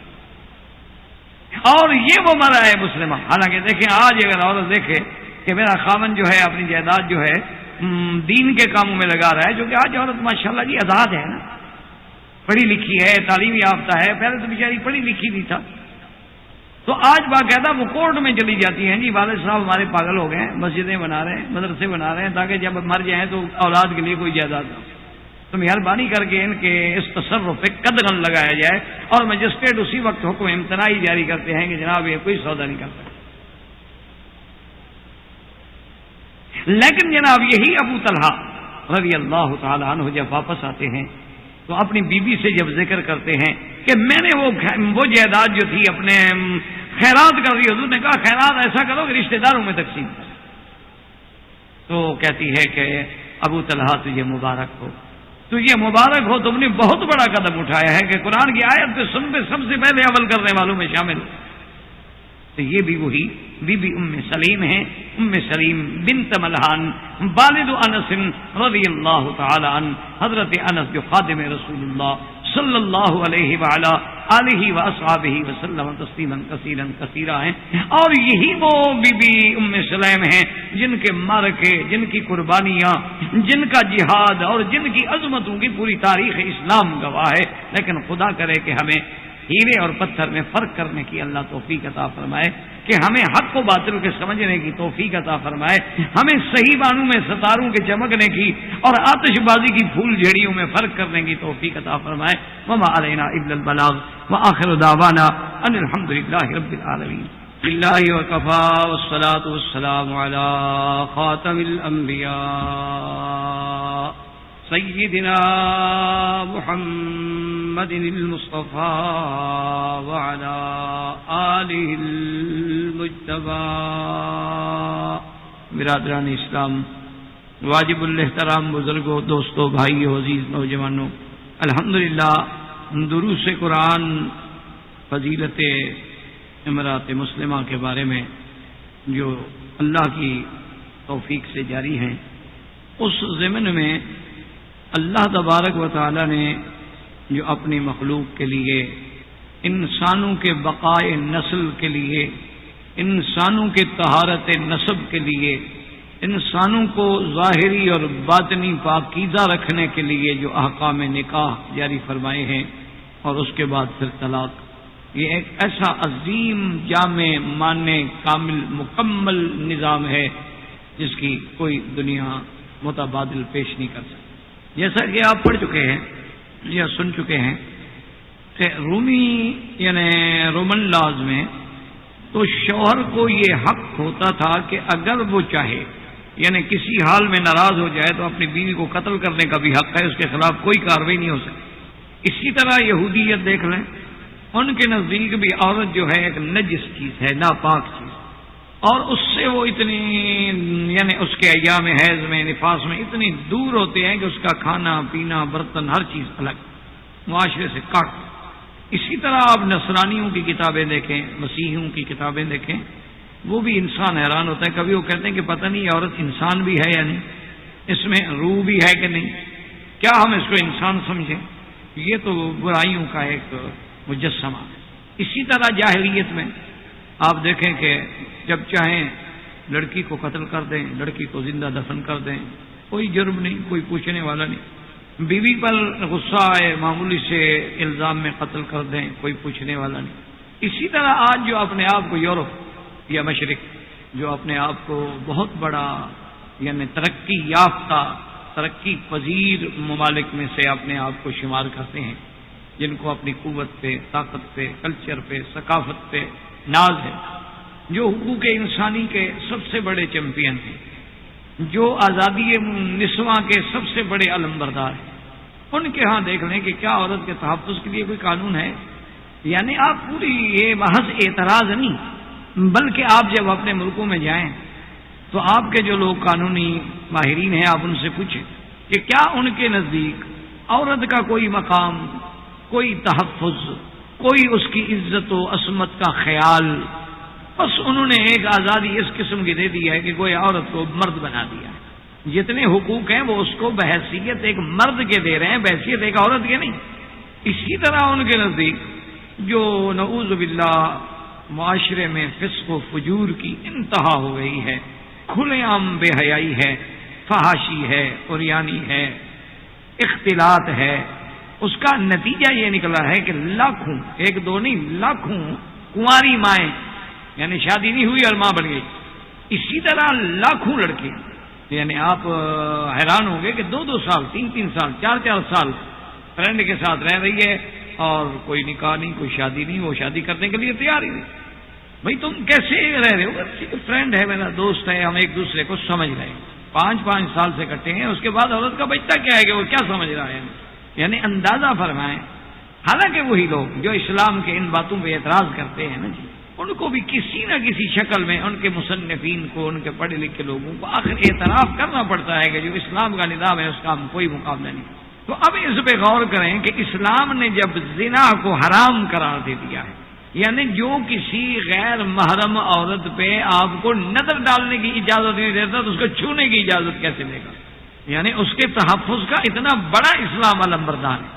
اب زنا کو حرام کر دے دیا گیا، لیکن بات یہ ہے کہ انسان ہے، جذبات تو ہیں، پھر اس کے لیے کیا ہوگا؟ تو اللہ نے نکاح کو حلال کیا. یعنی ایک نظام قدرت پہ آپ نظر کریں کہ اللہ تبارک و تعالیٰ نے انسان کو کتنی بڑی عزت دی ہے، کتنی بڑی عظمت دی ہے، اور عورت کو کتنا بڑا مقام دیا. اسی لیے حضور صلی اللہ علیہ وسلم نے بطور فخر فرمایا کہ ولدت من نکاح، کہ میرا جو ولادت ہوئی ہے الحمدللہ، تو یعنی میرے والدین کا بھی نکاح تھا، اس سے پہلے بھی نکاح تھا، پر میں کسی گناہ سے نہیں پیدا ہوا، میرے خاندان میں بھی گناہ نہیں آیا. تو اسلام نے جو نکاح کو عزت دی، اسلام نے جو نکاح کو عظمت دی ہے، اس کے سبب قرآن نے دو بتائے. ایک سبب تو اللہ نے اس کا یہ بتایا ہے کہ اس کا کرم دیکھو، یا ایھا الناس اتقوا ربکم الذی خلقکم من نفس واحدۃ، کہ ہم نے تم کو ایک نفس واحد سے پیدا کیا. کیوں؟ سب سے پہلے کون ہے؟ آدم علیہ السلام. پھر اللہ تبارک و تعالیٰ نے بی بی آدم علیہ السلام، حضرت بی بی حوا کو حضرت آدم علیہ السلام کے وجود مبارک سے نکالا. وجعل منها زوجها، ورنہ جو خدا آدم علیہ السلام کو مٹی سے پیدا کرنے پہ قادر ہیں وہ بی بی حوا کو بھی پیدا کر دیتے. جیسے اللہ تبارک و تعالیٰ نے سیدنا آدم علیہ السلام کو پیدا فرمایا ہے، خلقہ من تراب ثم قال له کن فیکون. لیکن عورت کی عزت و عظمت دیکھیں کہ عورت کو اللہ نے زندہ آدم سے نکالا. اور اسی لیے اللہ کی شان یہ ہے کہ جب آدم علیہ السلام کے بائیں پسری سے بی بی حوا کو نکالا گیا ہے تو اسی میں اشارہ ہو گیا کہ اللہ نے اس عورت کو ایسا مقام دینا ہے کہ یہ دل کے قریب ہو. اس کی تخلیق اللہ چاہتے تو دائیں جانب سے پیدا فرما دیتے، اللہ تبارک و تعالیٰ چاہتے تو آدم علیہ السلام کے پاؤں سے پیدا فرما دیتے، اللہ تبارک و تعالیٰ چاہتے تو آدم علیہ السلام کے ہاتھوں میں سے ایک عورت کو پیدا فرما دیتے. لیکن اللہ کا پیدا فرمانا اور بائیں پسری سے پیدا فرمانا یہ دلیل تھی کہ اس کا تعلق جو ہے اللہ پاک چاہتے ہیں کہ آئندہ قیامت تک آنے والی نسلوں میں ایک ایسا علاقہ پیدا ہو جائے کہ مرد کا عورت کے بغیر گزارا نہیں اور عورت کا کسی مرد کے بغیر گزارا نہیں. اس کو اسلام نے ایک قانون اور ایک نظام کی شکل. اسی لیے آپ دیکھیں کہ آدم علیہ السلام کی زوجہ مطہرہ جب بی بی حوا علیہ السلام پیدا ہو گئیں تو اب اللہ نے حکم دیا، یا آدم اسکن انت وزوجک الجنہ، اب آپ اپنی بیگم کے ساتھ جنت پہ رہیں، پیدا اٹھائیں اور اللہ کی نعمتیں کھائیں. اور دوسری وجہ قرآن یہ کہتا ہے کہ اللہ نے تمہاری جنس سے جو تمہارے لیے بیویاں پیدا کی ہیں، اللہ کی کتنی بڑی نشانیاں ہیں. ومن آیاتہ، اللہ کی نشانیوں میں ایک نشانی کہ ان جعل لکم من انفسکم ازواجا، کہ تمہاری جنس میں سے، تمہارے نفس میں سے تمہارے لیے بیویاں پیدا کی. کیوں؟ لتسکنوا الیہا، تاکہ تمہیں راحت ملے، تمہیں سکون ملے. وجعل بینکم مودۃ ورحمۃ، اور اللہ نے میاں اور بیوی یعنی زوج اور زوجہ کے درمیان میں ایک ایسی محبت اور ایک ایسی رحمت کا جذبہ پیدا کر دیا ہے جس کی دنیا میں کوئی مثال نہیں. اور اسی کو حضور صلی اللہ علیہ وسلم نے فرمایا، ارشاد میں فرمایا النکاح من سنتی، نکاح میری سنت، میرا طریقہ. فمن رغب عن سنتی فلیس منی، جو میری سنت سے انکار کرے، اعراض کرے کہ نہیں جی میں نکاح نہیں کرتا، میں شادی نہیں کرتا، یا میں ساری زندگی شادی نہیں کروں گا اور عبادت کروں گا، اور یہ تو رہبانیت ہے، اسلام اس کی اجازت نہیں دیتا. آپ نے فرمایا اس کا پھر میرے طریقے سے، میری جماعت سے کوئی واسطہ نہیں. اور حضور صلی اللہ علیہ وسلم نے باقاعدہ حکم دیا، نصیحت کی، بعض فرمایا کہ یا معشر الشباب من استطاع منکم الباءۃ فلیتزوج، کہ اے نوجوانوں جو تم میں طاقت رکھتا ہے وہ نکاح. ومن لم یستطع فلیصم، اگر طاقت نہیں، پیسہ نہیں، غریب ہے، فرمایا پھر روزہ رکھو. فإن الصوم له وجاء، یہ روزہ جو ہے یہ بھی تمہاری خواہش نفس کو توڑنے والا ہے، اور یہ قوات حیوانیہ کو ختم کرنے والا ہے، اور یہ قوات ملکیہ کو ابھارنے والا ہے. تو یہ تمہاری ڈھال بن جائے گا، تمہیں گناہ سے بچنے میں معاونت کرے گا. حضور صلی اللہ علیہ وسلم نے حکم دیا اور آپ نے رغبت دی اور فرمایا کہ نکاح کرو. تو اس طرح اللہ کے دین کے اس نظام کو سمجھیں کہ اللہ نے زنا کو حرام کیا اور نکاح کو مشروع کیا، اور فرمان محمد عربی صلی اللہ علیہ وسلم کے تابع اللہ نے نکاح کو سنت نبی صلی اللہ علیہ وسلم بلکہ سنت الانبیاء والمرسلین علیہم الصلاۃ والتسلیم فرمایا. اور پھر نکاح کے احکام، آداب یہ نہیں کہ بس ایسے جو چاہو کر لو کہ میاں بیوی جی آپس میں بیٹھ کے راضی ہو جائیں بس نکاح ہو گیا نا. اسلام ان باتوں کو نہیں مانتا. اسلام کسی متے کی اجازت نہیں دیتا ہے کہ میاں مرد اور عورت خود سودا کر لیں, سمجھوتا کر لیں, ایک ٹائم کے لیے کوئی معاوضہ طے کر لیں. اسلام ان باتوں کو اجازت نہیں دیتا قطع. اسلام یہ کہتا ہے کہ جب نکاح کرو, اچھا نکاح کرتے ہوئے بھی دل میں یہ نہ کہو کہ بس میں یہ تو وقتی طور پہ ایک نکاح کر رہا ہوں, ٹھیک ہے جی 2 دن 4 دن 5 دن رکھیں گے چھوڑ دیں گے نا. اسلام کہتے ہیں ہرگز نکاح کے احکامات ہیں کہ بس سب سے پہلی شرط یہ ہے کہ اسلام نے فرمایا کہ جب نکاح کرو تو یہ لازم ہے کہ اولیاء الامور جو ہیں یعنی لڑکی کی طرف سے جو اس کے اولیاء ہیں, ولی ہیں, کیا مانا باپ ہے, چاچا ہے, باپ نہیں ہے اس کے بھائی ہیں, اور اگر خدا نہ کرے کوئی بھی ولی اس کا نہ ہو, عورت ہے بیچاری اکیلی ہے اور کوئی رشتے دار باقی نہیں بچا ہے, تو اس وقت کا جو مجسٹریٹ ہوگا, جو حاکم ہوگا, جو امیر ہوگا, جو قاضی ہوگا, جو گورنر, وہ اس کا ولی ہے.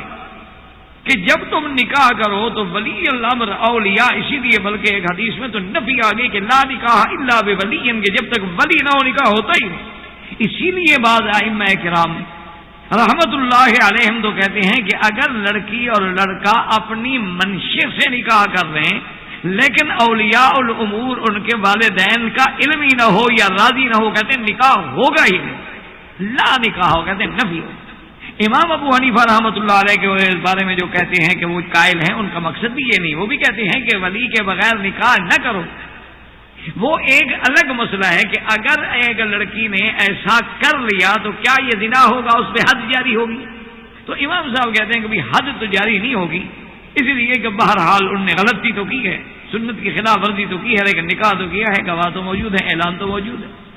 لیکن وہ بھی یہ نہیں کہتے کہ نکاح ہو, وہ بھی فرماتے ہیں کہ اولیاء کے بغیر نکاح ہرگز نہ کرو. تو ایک صورت ہے کہ اگر کر لے تو ہم کیا حکم کیا جاری کریں. اچھا اسی طرح پھر دیکھیں کہ اسلام نے عورت کو کتنی عزت و عظمت بخشی ہے کہ جہاں عورت کی ذمہ داری ہے کہ وہ اپنے اولیاء امور کے منشے کے مطابق شادی کرے. وجہ کیا ہے کہ لڑکی ہو یا لڑکا ہو, جب وہ جذبات میں آتے ہیں تو وہ جذباتی فیصلے کرتے ہیں, بلکہ جیسے ایک محاورہ ہے کہ وہ دل سے سوچتے ہیں, دماغ سے سوچتے ہی نہیں. لیکن اولیاء الامور جو ہیں وہ تو دماغ سے سوچتے ہیں, وہ تو سوچیں گے کہ بندہ کیسا ہے. اچھا اسی طرح اسلام نے یہ بھی حکم دے دیا کہ نکاح تو ہو لیکن کفر میں ہو. کیا مانا, اگر ایک مسلمان ہے اور ایک کافر ہے نکاح نہیں ہوگا, ایک مسلمان ہے اور ایک مشرک ہے نکاح نہیں ہوگا, ایک مسلمان ہے ایک ہندو ہے نکاح نہیں ہوگا, ایک مسلمان ہے ایک عیسائی ہے نکاح نہیں ہوگا. صرف اہل کتاب کی لڑکی سے نکاح جائز ہے, وہ بھی اس شکل میں جب مسلمان عورت نہ ملے. اگر مسلمان عورت موجود ہے فَلَأَمَةٌ مُؤْمِنَةٌ خَيْرٌ مِّن مُشْرِكَةٍ, ہر لحاظ سے اس کو ترجیح ہوگی. وہ ایسے حالات ہیں کہ مثلا بچے ہیں امریکہ پڑھ رہے ہیں, یورپ پڑھ رہے ہیں, آسٹریلیا میں پڑھ رہے ہیں, فرانس میں پڑھ رہے ہیں. اب وہاں حالات ہیں کہ جس معاشرے میں وہ رہ رہے ہیں وہاں گناہوں سے بچنے کے لیے ضرورت ہے کہ وہ شادی کریں, اور مسلم کمیونٹی بہت کم ہے, مسلمان لڑکیاں بہت کم ہیں. تو اب کیا وہ اہل کتاب سے شادی کر سکتا ہے؟ تو وہاں اسلام نے اجازت دی, ہاں جی کر سکتا. اچھا اسی طرح اسلام نے پھر یہ حکم دیا ہے کہ نکاح کرو تو دونوں کفر دیکھو. ایک تو کفر سب سے بڑی بات یہ ہے کہ دونوں مسلمان, اور دوسرا اسلام یہ بھی کہتا ہے کہ اولیاء الامور کو یہ دماغ میں رکھنا چاہیے کہ مثلا میری بیٹی ہے اور وہ ماشاءاللہ ایم اے ہے یا بی اے ہے یا ڈاکٹر ہے, پڑھی لکھی ہے, اب میں ایک جاہل سے شادی کروں تو یہ غلط بات. اسلام اس کی اجازت نہیں. اسلام کہتا ہے کہ نہیں, غور کرو, کفر ہو, اور کفر کیا مانا برابری. اچھا اسی طرح ایک خاندان, ورنہ تو خاندان اسلام میں کوئی حیثیت نہیں رکھتے, اصل بات تو نیکی ہے, اصل بات تو دین ہے.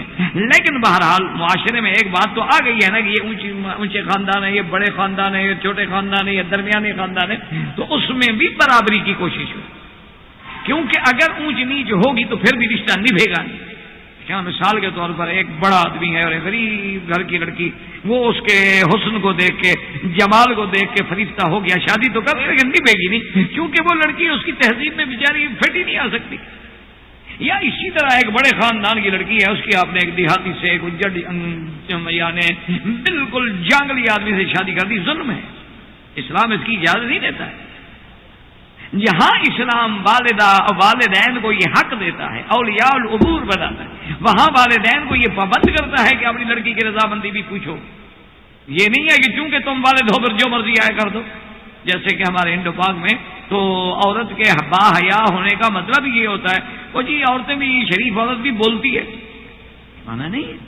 اسلام یہ نہیں کہتا کہ اس کو تم بکری سمجھ لو، گائے سمجھ لو، جس کے ساتھ چاہو باندھ دو، جس کے ساتھ چاہے بیچ دو، جس کے ساتھ چاہے بھیج دو، نہیں اسلام کہتے حق ہے اس کو، اس سے پوچھو۔ اسی طرح اسلام یہ بھی حق دیتا ہے کہ خطیب اپنے مخطوبہ کو اور مخطوبہ اپنے خطبہ کرنے والے کو اگر دیکھنا چاہے تو دیکھ لے، باقاعدہ احادیث مبارک میں موجود ہے۔ ایک صحابی نے عرض کیا، حضور نے فرمایا کہ اچھی بات ہے کہ تم انصار کے خاندان میں شادی کر رہے ہو تو ان کی آنکھوں میں، بچیوں کی آنکھوں میں کچھ نقص ہوتا ہے، تو اچھی بات ہے کہ پہلے دیکھ لیں۔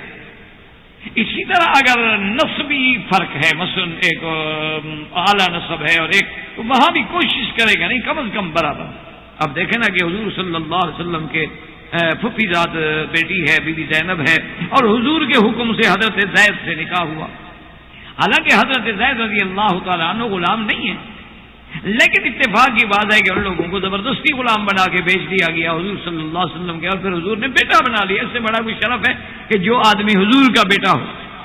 لیکن بی بی زینب چونکہ کرشیہ اور ہاشمیہ اور جناب اتنے بڑے خاندان سے، اور زید حضرت بیچارے جو تھے بظاہر تو غلام کہلاتے تھے نا، حالانکہ غلام نہیں تھے وہ، تو بی بی صاحب ہر وقت ان پر اعتراض کر کہ بھئی یہ تو اللہ کے رسول کا حکم تھا، ورنہ میں کب آپ سے شادی کرتی۔ آخر حضرت نہ نبھ سکی اور طلاق ہو گئی۔ اسی طرح اسلام یہ کہتے ہیں یہ بھی خیال رکھو کہ مثلا ایک لڑکی ہے، اللہ نے اس کو جمال دیا ہے، بہت خوبصورت ہے، تم اس کی شادی ایک بد شکل انسان سے کر رہے ہو، نہیں، اسلام کہتا ہے اس کا بھی خیال ہے کہ جیسے بی بی بریرہ رضی اللہ تعالی عنہا کی شادی جو ہے حضرت مغیث سے ہو گئی، اور خدا کی شان ہے کہ حضرت مغیث جو تھے ایک تو سیاہ رنگ تھا، دوسرا چیچک کے داغ تھے پورے چہرے پہ، اور بی بی بریرہ ماشاءاللہ صاحب جمال تھی، تو ان کی آپس میں نہ نبھے۔ بی بی بریرہ نے حضور صلی اللہ علیہ وسلم کی خدمت میں کہا کہ یا رسول اللہ میں خلع کرنا چاہتی ہوں، میں اس کے نکاح میں نہیں رہ سکتی۔ دیکھیں اسلام عورت کو یہ مقام دیتا ہے کہ بھئی اگر مرد ہے وہ ضد کر گیا، وہ طلاق دینا ہی نہیں چاہتا تو عورت کیسے جان چھڑائے، ان کا خلع کرو۔ حضور صلی اللہ علیہ وسلم نے بی بی بریرہ سے فرمایا کہ بی بی بریرہ دیکھو کہ تمہارا شوہر جو ہے وہ تمہارے ساتھ کتنی محبت کرتا ہے بیچارہ، کہ تم جہاں جاتی ہو غریب پیچھے پھر رہا ہے تمہارا، اور وہ تو تمہارے بغیر اس کے لیے تو زندگی گزارنا بہت مشکل ہو جائے گا، مہربانی کرو خلو نہ کرو، اس سے سلو کر لو۔ دیکھیں عورت کا مقام، جو لوگ اسلام پہ اعتراض کرتے ہیں آگے کہنے والے کون ہیں؟ محمد الرسول اللہ امام الانبیاء والمرسلین سید الاولین والآخرین۔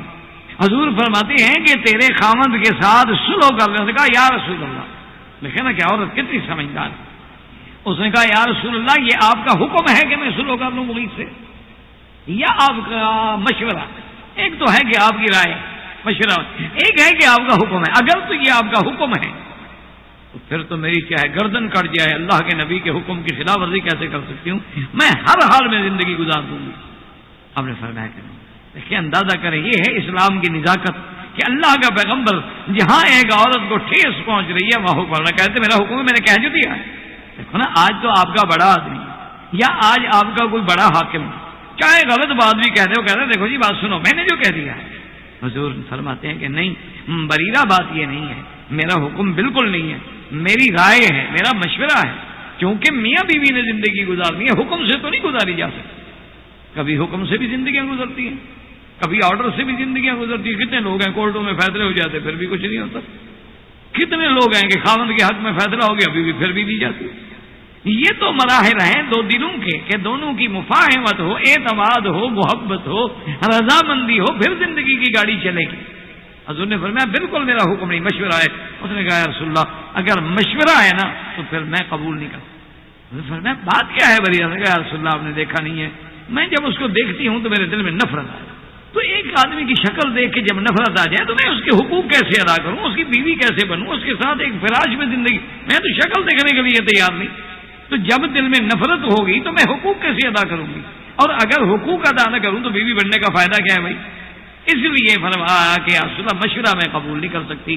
حضور نے فرمایا اچھا بات سنو، کیونکہ خلو تم کر رہی، خامند سے جدائی کا مطالبہ تم کر رہی، تو خامند اگر تم سے مطالبہ کرے جو اس نے تمہارے نکاح پہ خرچ کیا ہے وہ واپس مانگے، جو اس نے تم کو دیا ہے وہ واپس کرنا چاہے تو تم کرو گی؟ اس نے کہا یا رسول اللہ جو کچھ اس نے مجھے دیا ہے نا وہ بھی مجھ سے لے لے، مجھ سے کچھ اور بھی لے لے، میری جان چھوڑ۔ تو اندازہ کریں، اسلام کہتا ہے کہ خیال رکھو، شکل کا بھی خیال رکھو، تعلیم کا بھی خیال رکھو، خاندان کا بھی خیال رکھو، نسب کا بھی خیال رکھو، تاکہ آئندہ کے لیے ان کے اندر مفاہمت ہے۔ اور اس کے بعد اسلام اجازت دیتا ہے کہ مخطوبہ جو ہے وہ اگر خامن دیکھنا چاہتا ہے تو ایک نظر دیکھ لے، اور اسی طرح عورت دیکھنا چاہتی ہے وہ دیکھ لے، کیونکہ اگر آپ نے ایسے بن دیکھے نکاح کر دیے تو ہو سکتا ہے کہ دیکھنے کے بعد دلوں میں نفرت پیدا ہو جائے۔ اب اس کے بعد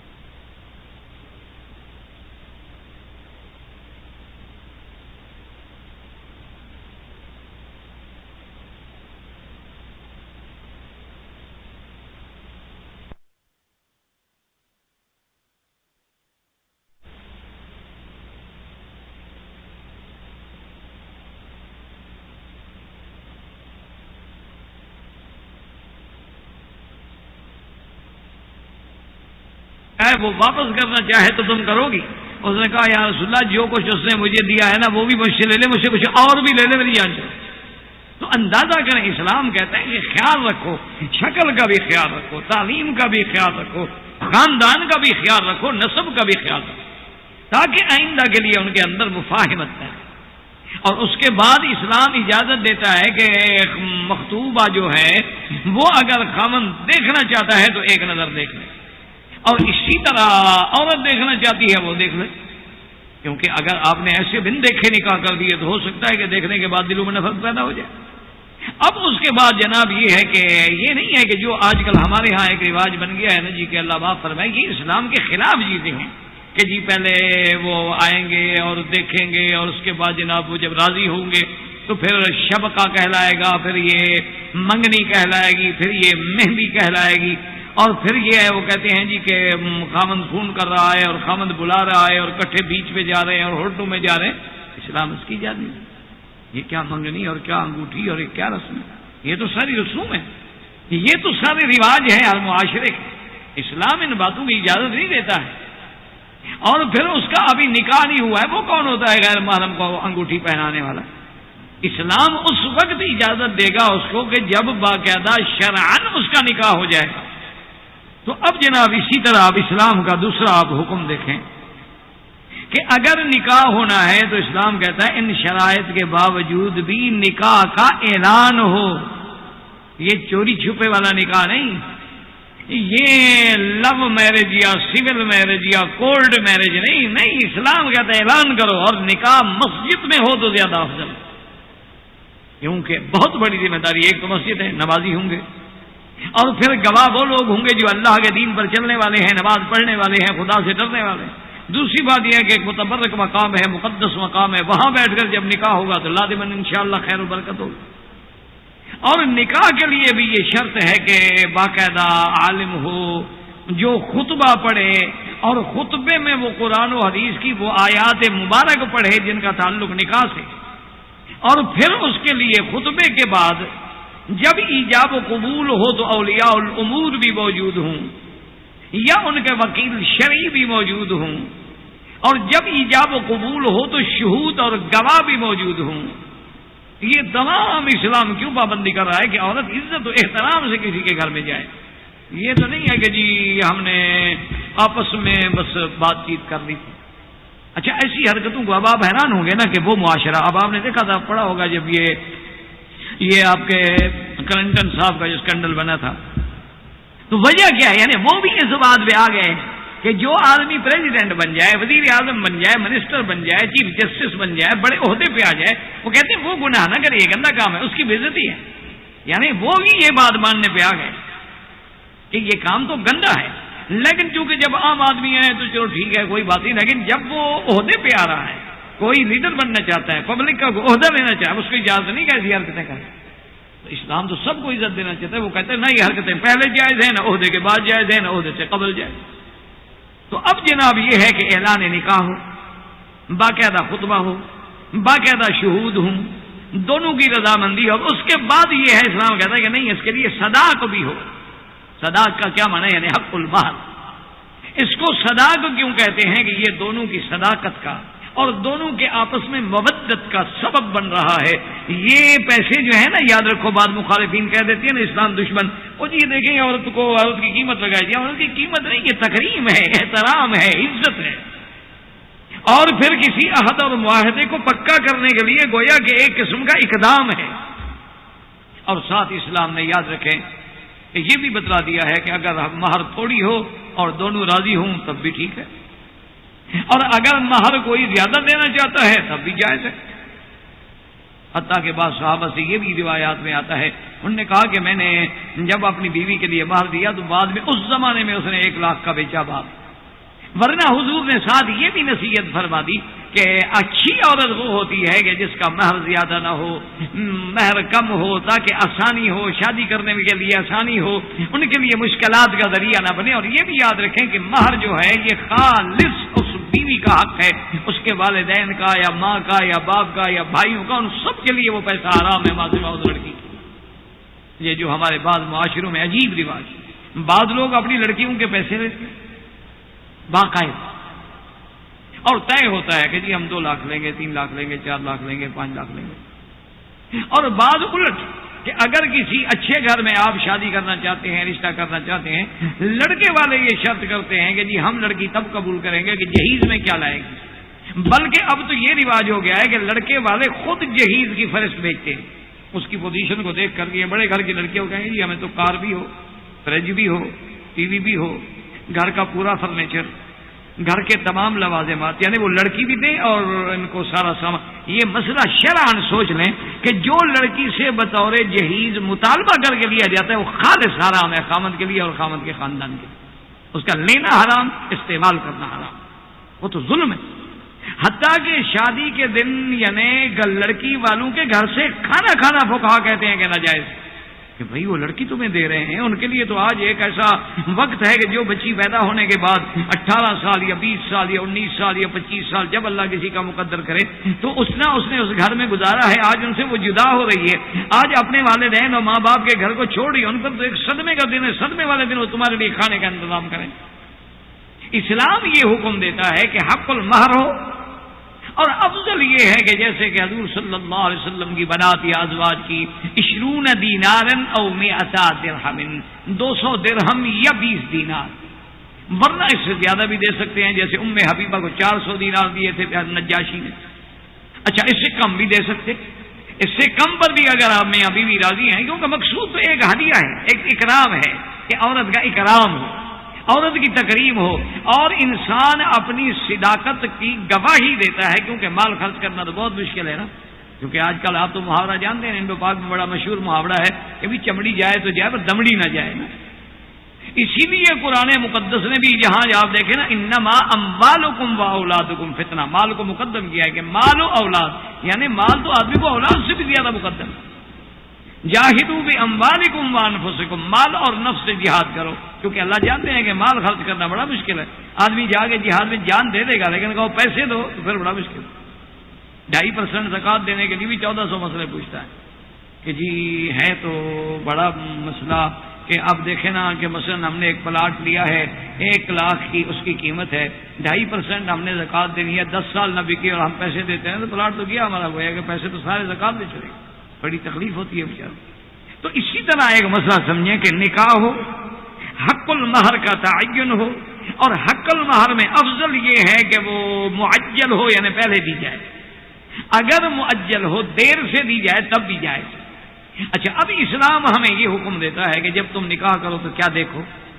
حضور صلی اللہ علیہ وسلم نے فرمایا کہ جب آدمی نکاح کرتا ہے تو 3 چیزوں پہ نظر رکھتا ہے. اما لحسبھا، یا تو اس کے خاندان کو دیکھتا ہے کہ بھی بڑے خاندان میں میری شادی ہو گئی، اور حضور نے فرمایا اما لجمالھا، یا وہ کہتا ہے کہ چلو بھائی خاندان تو اتنا بڑا نہیں ہے لیکن لڑکی بڑی خوبصورت. اور حضور نے فرمایا تیسری چیز یہ ہے کہ اما لدینھا، اس کے دین کو دیکھتا کہ بھائی دیکھیں لڑکی بڑے خاندان سے بھی نہیں ہے اور لڑکی جو ہے وہ خوبصورت بھی اتنی نہیں ہے، یعنی قبول صورت ہے لیکن دیندار ہے. نماز ہے، روزہ ہے، قرآن ہے، تلاوت ہے، پردہ ہے، باحیا ہے، اس کو اپنی عفت و عظمت کا احساس ہے. تو حضور نے فرمایا کہ ان 3 چیزوں کی وجہ سے آدمی شادی کرتا ہے. لیکن فرمایا آپ نے کہ میرا مشورہ یہ ہے کہ فاختر ذات الدین، کہ اگر ان 3 میں سے تمہیں چننا پڑے تو پھر دین والے کو ترجیح دینا. جمال آنے جانے والی چیز ہے. آج جو لڑکی خوبصورت ہے، گر جائے سیڑھیوں سے، بس حسن تو گیا. وہ حسن کب تک رہے گا؟ اچھا اگر وہ جناب بڑے خاندان سے، اللہ پاک معاف کرے، کوئی ایسی بات ہو جائے تو خاندان کا نام ہی کٹ جائے. تو اس لیے حضور نے فرمایا کہ اس کو ترجیح دو جو ذات الدین، دین والی عورت ہے. کیونکہ جب وہ دین والی عورت ہوگی تو اپنے خاوند کے حقوق کا لحاظ کرے گی. اسی لیے آپ دیکھیں کہ حضرت لاہوری رحمۃ اللہ علیہ کے بارے میں آتا ہے کہ ان کے ایک شاگرد کو کسی آدمی نے اپنی بیٹی دینے کے لیے اس نے سوچا، مشورہ کیا، حضرت لاہوری کی خدمت میں آئے کہ جی آپ کا فلاں جو طالب العلم ہے اس کو میں لڑکی کا رشتہ دینا چاہتا ہوں. آپ نے فرمایا ٹھیک. حضرت لاہوری رحمۃ اللہ علیہ گھر تشریف لے گئے اور اپنی اہلیہ محترمہ سے فرمایا کہ ہمارے ایک طالب کا رشتہ ہونے والے ہیں، اور وہ چونکہ ہمارے مدرسے میں پڑھتا ہے، لہذا ایک لحاظ سے ہم ہی اس کے ماں باپ ہیں، تو تم ان کے گھر میں جا کے ذرا دیکھ تو آؤ، لڑکی کیسی ہے، بچی کیسی ہے، ماحول کیسا ہے. کیونکہ آدمی جو ہے نا، جیسے ایک لڑکا اپنے بھائیوں کی طرف سے، دوستوں کی طرف سے پہچانا جاتا ہے، اسی طرح اس کی بہنیں ہیں، دیکھیں ان کا کیا حال ہے. تو حضرت لاہوری رحمۃ اللہ علیہ کی زوجہ محترمہ ان کے گھر میں تشریف لے گئیں اور واپس آ کے کہنے لگی کہ حضرت میری رائے تو یہ ہے کہ اس کی شادی وہاں نہ ہو، خاندان بھی اچھا ہے اور پیسے والے لوگ بھی ہیں، لیکن ان کے گھر میں نہ نماز ہے، نہ دین ہے، نہ مصلی ہے، نہ خدا رسول کا ذکر ہے، اور یہ بیچارہ دین کا طالب العلم ہے، اس کو کہاں ڈال رہے ہیں. تو ان لوگوں کی نظر جو ہے وہ دین پہ ہوتی تھی. ہماری بدقسمتی ہے کہ آج ہماری نظر جو ہے وہ دنیا پہ ہے اور دین پہ نہیں.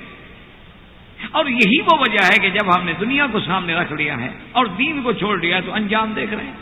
اچھا اب حضور صلی اللہ علیہ وسلم نے یہ بھی فرما دیا کہ دیکھو یاد رکھو کہ اس بی بی کو اللہ کے حکم سے تمہارے لیے حلال کیا گیا ہے، اس کا لحاظ رکھنا ہے. اور کتنی بڑی بات ہے، 2 لفظوں میں حضور فرمایا خیرکم خیرکم لأہلہ وأنا خیر لأہلی، او کما قال رسول اللہ صلی اللہ علیہ وسلم. حضور پاک نے ارشاد فرمایا تم میں اچھا وہ ہے جو اپنی گھر والوں کے لیے اچھا ہے، اپنی بیوی کے لیے اچھا ہے، اہلیہ کے لیے اچھا ہے، وہ اچھا ہے. لوگوں کے ساتھ تو ہر کوئی اچھا ہوتا ہے. فرمایا کہ الحمدللہ کہ میں اپنے اہل کے ساتھ اچھا ہوں.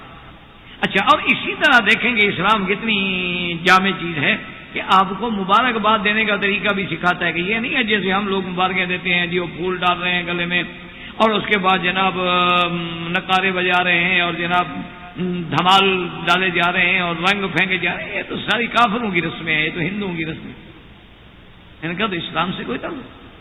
اسلام کہتا ہے کہ اگر تم نے کسی کا نکاح ہوا ہے، مبارک دینی ہے، تو کہو بارک اللہ لک وبارک علیک. دیکھو کیسی دعا ہے، بارک اللہ لک وبارک علیک وجمع بینکما بخیر، کہ اللہ تم کو برکت دے اور اللہ تمہارے اوپر اپنی برکتیں نازل کرے اور تم دونوں کو اللہ بھلائی اور خیر پہ جمع رکھے. تو جب بھی ہو تو حضور نے فرمایا کہ یہ دعا. اور اسی طرح ایک تو نکاح اس کا اعلان ہے، نکاح کہ خطبہ ہو، گواہ ہوں اور باقاعدہ اعلان نکاح ہو، لوگوں کو پتہ چلے کہ یہ نکاح ہے. اور اگر نکاح کے بعد خوشی میں اسلام یہ بھی اجازت دیتا ہے کہ اگر دف بجائی جائے، اس کا عربی میں دف کہتے ہیں بضم الدال. دف کا معنی یہ ہوتا ہے کہ ایسے چھوٹی سی چیز ہوتی ہے اس کے اوپر تو اس کو بجاتے ہیں، لیکن یہ شرط ہے کہ وہ دف بجانے کا معنی یہ نہیں ہے کہ تم گانے والیاں لے آؤ. دف بجانے کا معنی یہ نہیں ہے کہ تم مطربہ لے آؤ، تم رقاصہ لے آؤ، تم مغنیہ لے آؤ، تم بڑی معروف قسم کی سنگر جو ہیں ان کو لے آؤ. تو حرام ہے شریعت. وہ تو سب وسائل جو ہیں اسلام نے حرام کی ہیں کہ ہاں اگر بچیاں خوشی کے طور پہ خود جمع ہو کے گھر میں دف بجا رہی ہیں یا دلہن کو لے کے جا رہی ہیں تو اس کے آگے کچھ کہتی ہوئی چلی جا رہی ہے، کوئی بات اسلام اس سے منع نہیں کرتا کہ اگر خوشی ہے. اور اسی لیے اسلام نے یہ بھی حکم دے دیا ہے کہ جب تمہارا نکاح ہو گیا ہے تو اب وہ تمہاری عزت ہے، اب تم مسئول ہو اس کے، اب تمہاری ذمہ داری ہے، تمہاری مسئولیت ہے. اور اس کے ساتھ جناب آپ دیکھیں کہ اسلام نے اتنے بڑے احکامات اتنے احکامات جامعہ بھی سکھلائے ہیں کہ چلو جی نکاح الحمدللہ ہو گیا. اب نکاح کے بعد ایک رخصتی ہے. تو رخصتی جب ہو اور بیوی خامند کے گھر میں شوہر کے گھر میں آ جائے تو پھر اس کے بعد ولیمہ ہے. وہ بعض علماء نے یہ بھی لکھا ہے کہ نکاح کرنے کے بعد بھی آپ ولیمہ کر سکتے ہیں, یعنی شادی کی دعوت آپ کھلا سکتے ہیں, لیکن افضل یہ ہے اور سنت یہ ہے کہ وہ میاں بیوی کے ملنے کے بعد دوسرے دن کیا جائے. کیونکہ جیسے حضور نے صلی اللہ علیہ وسلم نے ایک صحابی سے دیکھا کہ اس کی پگڑی پہ کچھ عطر کا اثر تھا, تو حضور نے سمجھا کہ یہ عطر تو رنگ والا ہے, اور رنگ والا عطر تو مرد نہیں لگاتے, وہ تو عورتیں لگاتی ہیں, کیونکہ عورت کے خوشبو میں رنگ زیادہ ہوتا ہے, خوشبو کم ہوتی ہے, اور مرد کے عطر میں رنگ کم ہوتا ہے اور خوشبو پھیلنے والی. تو حضور نے فرمایا تم نے شادی کی حالات زوج, تو ہاں یار تم نے شادی کیا, اولم ولو بشاتن, کہ بھائی ولیمہ کرو, چاہے ایک بکری میں کر کے کھانا پکا کے دوستوں کو کھلا دو. اور یہ بھی یاد رکھو کہ اسلام اس بات کی بھی اجازت نہیں دیتا کہ شادی ہوگی اور 5 اسٹار ہوٹل میں ہوگی, شادی ہوگی اور بڑے بڑے افراد گھر جو ہیں وہ کرائے پہ لیے جائیں گے, شادی ہوگی اور اس میں جناب لاکھوں کے حساب سے کھانے پہ خرچ ہوگا, شادی ہوگی اور دکھاوے کے لیے جناب اتنے اسراف اور اتنی فضول خرچیاں ہوں گی کہ وہ شادی کرنے والا شوہر اور اس کے والدین جو ہے نا 2 بچوں کی شادی کرنے نا ساری زندگی وہی قرضے اتارتے رہے. اسلام اس کی ہرگز اجازت, یہ ریا ہے, یہ دکھلاوا. اسی لیے حضور نے فرمایا کہ شر الطعام طعام الولیمۃ یدعى بها الاغنیاء. حضور نے فرمایا سب سے برا طعام بھی وہ شادی والا کھانا ہے کہ جس میں بڑے لوگوں کو بلایا جاتا ہے اور غریبوں اور مسکینوں کو کوئی نہیں بلاتا. جب بھی شادی ہوگی نا تو آپ بڑے سے بڑے آدمی کو کارڈ بھیجیں گے تاکہ لوگوں کو پتہ چلے کہ جناب اس کی شادی میں باہر سے او جی اتنا بڑا کراؤڈ تھا کہ کاریں کھڑی کرنے کی جگہ نہیں, اور جناب منسٹر آئے, وہ اس میں گورنر آئے ہیں, بیوی اس کی ہے, فوٹو گورنر صاحب کے ساتھ بیٹھ کے کھنچوائے گی. تہذیب دیکھیں نہیں. اسی لیے اکبر الہ آبادی نے کہا تھا نا کہ اٹھا کر پھینک دو باہر گلی میں, نئی تہذیب کے انڈے ہیں گندے. اور جناب دلہا دلہن کا جی پوری تقریب میں بیٹھ کے فوٹو کھنچوایا جا رہا ہے تاکہ وہ پورے کا پورا فوٹو جو ہے پھر وہ پیپر میں آتا ہے, ساری دنیا زیارت سارے خاندان کی کر دیں. اسلام ان چیزوں کو حرام سمجھا. یہ کیا بات ہے؟ اچھا, اور ایک آج کل عجیب سا رواج ہے, اللہ معاف کرے, کہ اگر خامند نے کوئی چیز یعنی نکاح سے بھی پہلے انگوٹھی پہنانی ہو تو ٹیبل پہ بٹھا دیں گے دلہن کو سجا کے, اور جناب سب عورتیں ہیں اور غیر محرم ہیں, رشتہ دار ہیں, اپنی ہیں پرائی ہیں, اور وہ جناب دلہا صاحب آگے اس کے ہاتھ میں انگوٹھی ڈال رہے ہیں اور وہ جناب سمٹ سپٹا کے شرما رہی ہے اور ویڈیو بن رہے ہیں. یہ کون سا ہے؟ یہ مسلمانوں کی شادیاں تو نہیں ہو سکتی. آپ کو پتا ہے کہ اس کا انجام کیا ہوتا ہے؟ جب وہ ویڈیو دوسرے دیکھتے ہیں تو پھر وہ بیٹھ کے تبصرے کرتے ہیں کہ یہ مولوی مکی صاحب کی بیوی ہے, یہ مولوی مکی صاحب کی بیٹی ہے, یہ مولوی مکی صاحب کی فلاں. تم اپنی فلمیں جو بنواتے ہو نا شادیوں کی ویڈیو دوستوں کو بھی دیتے ہو کہ بھائی دیکھ کے ذرا علیحدگی میں بیٹھ کے ان کے تبصرے سنو. اچھا یار فلاں کی بیوی کی تو بڑی تعریف سنو دی یار, یہ تو ایسے بلی والی آنکھوں والی نکلی, اور یار فلاں کی بڑی تعریف سنی دی, تو بس ایسی کو 1.5 فٹ کاتا ہے اس کا, یار سر یہی عورت ہے یار, بڑی ٹور سنی تھی. یہی دکھانے کے لیے ویڈیو بناتے ہو, یہی تبصرے سننے ہیں تم نے, تو ویسے چھٹی کر دو. ضرورت کیا ہے اپنے پورے خاندان کے ناک کٹوانے کی اور بے عزتی کرانے کی؟ اسلام تو کہتے ہیں کہ نہیں, یہ معاملہ جو ہے صرف احترام اور عزت کے ساتھ. اچھا, اب دیکھیں کہ اسلام ہمیں یعنی کتنا جامع مانے مذہب ہے کہ وہ ہمیں ایک ایک چھوٹی سی چھوٹی بات کا درس دے رہا ہے کہ چلو اللہ کی رحمت سے تمہارا نکاح ہو گیا, رخصتی ہو گئی, بیوی گھر میں آ گئی, تو اب خامد اپنی بیوی سے ملے تو کیسے ملے؟ یعنی اسلام اتنا جامع ترین مذہب ہے.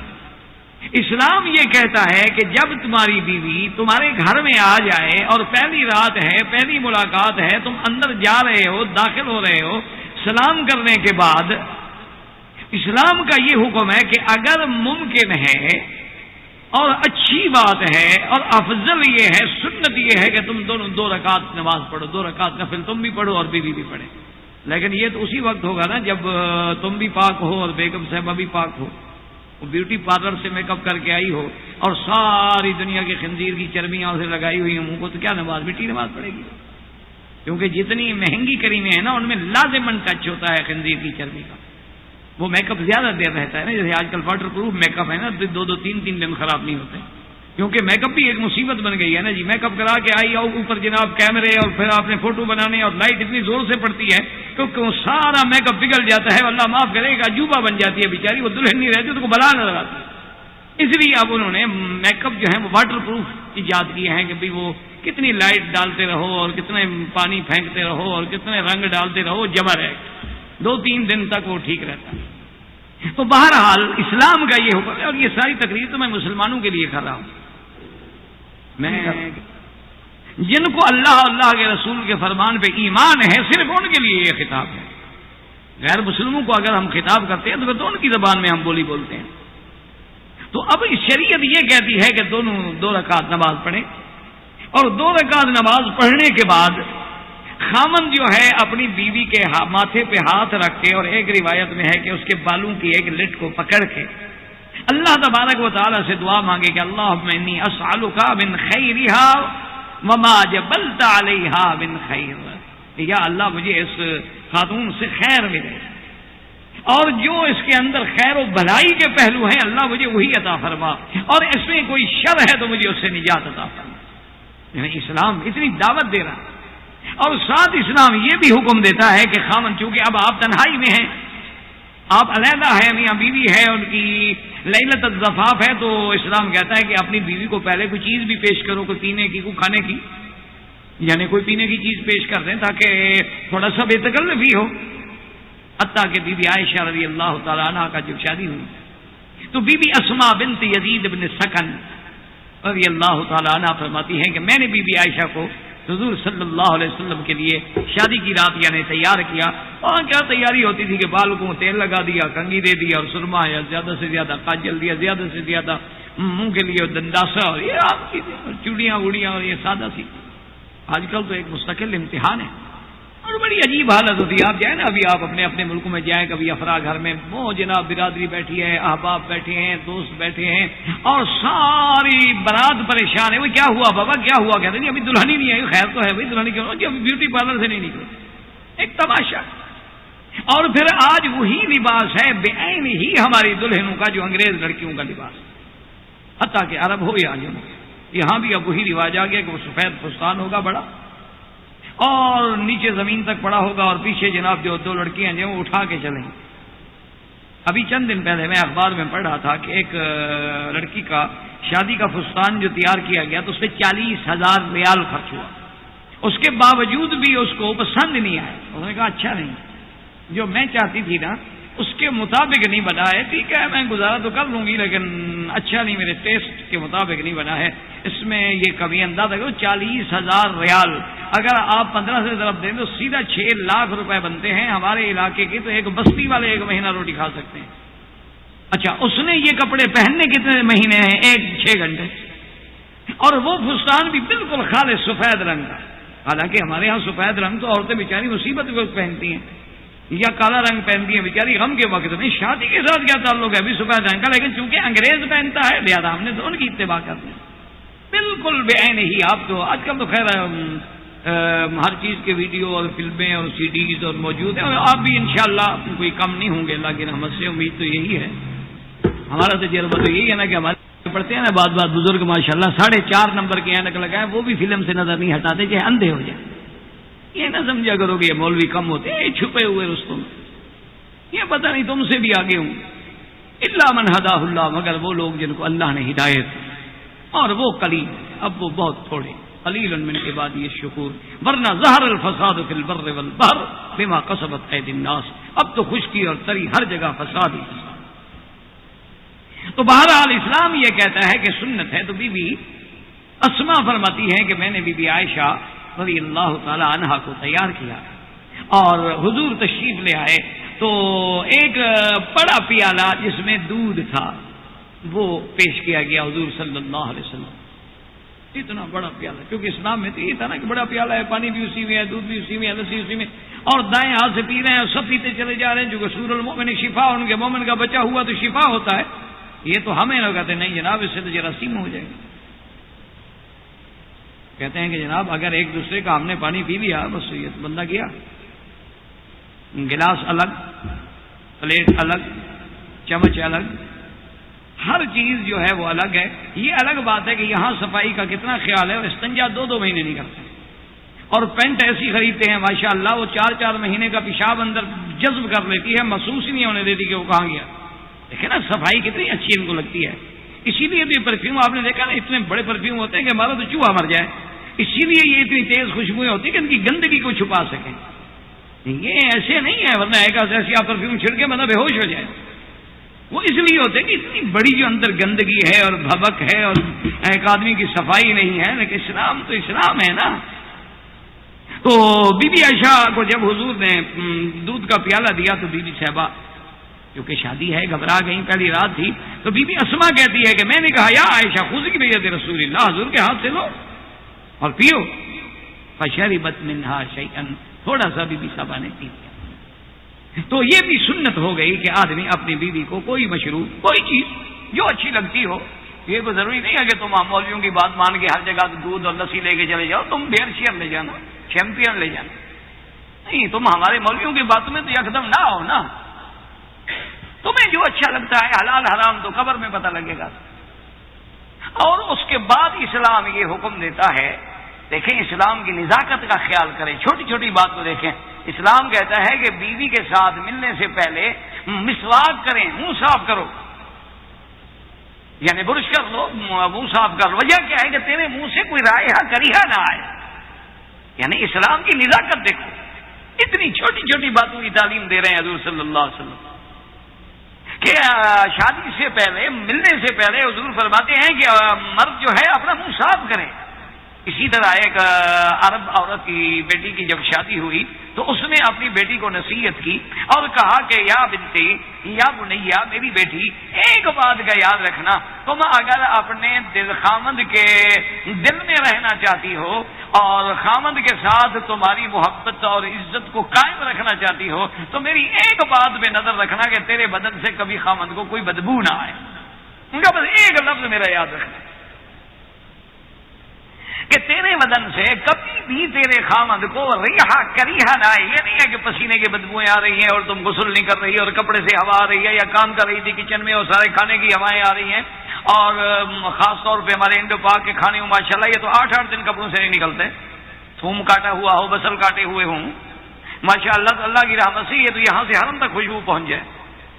تو اس لیے حکم ہے کہ اس نے کہا ایک بات کو یاد رکھنا کہ تیرے خامند جب تیرے قریب آئے تو تجھ سے اس کو رائحہ طیبہ ملے، اس کو رائحہ کریہا کبھی نہ آئے. اسی لیے آپ عرب کی تاریخ اٹھا کے پڑھیں کہ بعض عورتیں جو تھیں وہ خوشبو سے پہچانی جاتی تھی. یعنی بعض عورتوں کے لقب ہو گئے تھے امبریہ، بعض لوگوں کے لقب ہو گئے تھے مسکیہ، بعض لوگوں کے غردیہ. کیا وجہ کیا تھا کہ اس کو امبر جو پسند تھا وہ ہمیشہ امبر میں بجھی رہتی تھی، تو لوگ کہتے تھے امبر کی خوشبو ہے کہ اچھا ہو سکتا ہے وہ آ رہی ہے. اسی لیے اسلام کا حکم ہے کہ جس کا آج کوئی بھی خیال نہیں کرتا. اسلام یہ کہتا ہے کہ میری بیٹی، میری بہن اگر ایام حیض کے بعد غسل کرنا چاہتی ہے، اسلام تو تمہارے ایک چیز سکھا رہا ہے. تو شریعت کا حکم یہ ہے، حضور کا حکم صلی اللہ علیہ وسلم نے حکم دیا کہ عورت کو چاہیے کہ وہ ایک کپاس لے کر اپنے بدن میں رکھے. ایک تو تیقن کرے کہ کیا باقی خون بند ہو گیا ہے، بدن صاف ہو گیا ہے، بدن خشک ہو گیا ہے، اور دوسرا یہ ہے کہ اس کپاس پہ خوشبو لگائے اور وہ خوشبو والی کپاس جو ہے وہ اپنے بدن کے اندر رکھے. وجہ کیا ہے؟ حضور نے فرمایا کہ تاکہ اندر کی جو رائحہ ہے، اندر کی جو گندی ہوا ہے، اندر کے جو اثرات ہیں، ہو سکتا ہے کوئی جراثیم، کوئی بیکٹیریا سارے خوشبو سے مر جائیں، بدن صاف ہو جائے. اس کے بعد عورت غسل کرے. اچھا اب دیکھیں اسلام کتنی پابندی لگا رہا ہے کہ مثلا ایک عورت ہے، اس کے 8 دن حیض کے ہیں، 8 دن گزر گئے، حیض ختم ہو گیا، ابھی غسل نہیں کیا. اسلام کہتا ہے میاں بیوی نہ بھی پہلے غسل کرے. فلا تقربوهن حتى يطهرن فاذا تطهرن. اللہ نے فرمایا کہ اب ان کے قریب نہ جاؤ جب تک کہ وہ پاک نہ ہو جائیں. پاک تب ہوگی جب وہ حیض سے اور نفاس سے غسل کرے گی. اسی لیے اسلام یہ بھی آدمی کو تعلیم دیتا ہے کہ لیلۃ الزفاف میں جب تم جا رہے ہو تو پہلے اس کے ساتھ بات کرو، معانست پیدا کرو، استیناس پیدا کرو، کیونکہ وہ اپنا گھر چھوڑ کے، ماں باپ چھوڑ کے، اس کے دماغ پہ ابھی وہ بوجھ چڑھا ہوا ہے. تو پہلے بیٹھ کے اپنے اندر، اپنے تعارف میں، باتوں میں اس بوجھ کو کم کرنے کی کوشش کرو. جب تمہارا قرب ہو جائے تو پھر بات کرو. زندگی باقی تو بات باقی. ومانا الا البلاغ وآخر دعوانا ان الحمدللہ رب العالمین. اسلام واجب الاحترام بزرگوں، دوستوں، بھائیوں، عزیز نوجوانوں، عورت کی عزت و عظمت و مقام کے بارے میں اسلام میں جو احکام ہیں، ان دروس کا سلسلہ الحمدللہ جاری و ساری ہے۔ اسی ضمن میں دروس سابقہ میں نے عرض کیا تھا کہ اسلام نے جو عائلی نظام پوری امت محمد مصطفیٰ صلی اللہ علیہ وسلم اور جمیع عالم کو قیامت تک کے لیے دیا ہے، اس کی مثال دنیا میں نہیں ملی۔ اسی نظام عائلی میں سب سے بڑی چیز جو ہے وہ نکاح ہے، اور نکاح کے اندر بھی اسلام نے پھر باقاعدہ شروط رکھے ہیں تاکہ عورت کی عزت، عفت اور اس کی عظمت میں کوئی کمی نہ آئے۔ سب سے پہلے تو اسلام نے اللہ کی مخلوق کو اللہ نے حکم دیا ہے کہ تم باقاعدہ نکاح کرو، اور نکاح جو ہے وہ انبیاء علیہ السلام کی سنت ہے۔ حضور صلی اللہ علیہ وسلم نے فرمایا کہ النکاح من سنتی فمن رغب عن سنتی فلیس منی، کہ جو آدمی میری سنت سے اعراض کرے اس کا میری جماعت سے بھی تعلق ہے۔ اسی طرح حضور صلی اللہ علیہ وسلم نے باقاعدہ خطاب کیا کہ یا معشر الشباب، اے نوجوانوں، من استطاع منکم الباءۃ فلیتزوج، کہ تم میں جس لوگوں کو، جن نوجوانوں کو اللہ نے قوت دی ہے، طاقت دی ہے، پیسہ دیا ہے، وسائل دیے ہیں، ان کو چاہیے کہ شادی کریں، نکاح کریں۔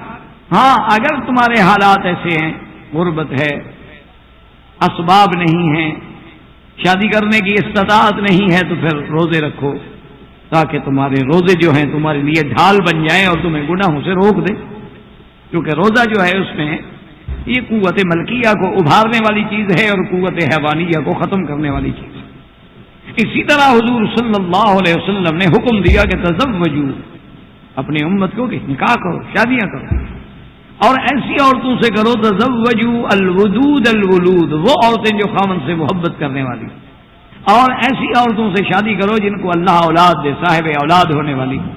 فرمایا انی مقاصر بکم الامم یوم القیامہ، تاکہ قیامت والے دن اللہ میری امت سب سے زیادہ ہو۔ اب ہمیں کیسے پتہ چلے گا کہ یہ لڑکی جو ہے خاوند کی محبت کرنے والی ہے، یا یہ کثرت اولاد پیدا ہوگی اس کی یا نہیں ہوگی؟ تو علماء نے لکھا ہے کہ اس کی باقی خاندان کو دیکھنا ہوگا، اس کی بہنوں کو دیکھنا ہوگا کہ ان کا رویہ کیسا ہے، اس کی تربیت کو دیکھنا ہوگا کہ اس کے گھر کے اندر تربیت کیسی ہے۔ تو نکاح ایک ایسی مبارک چیز۔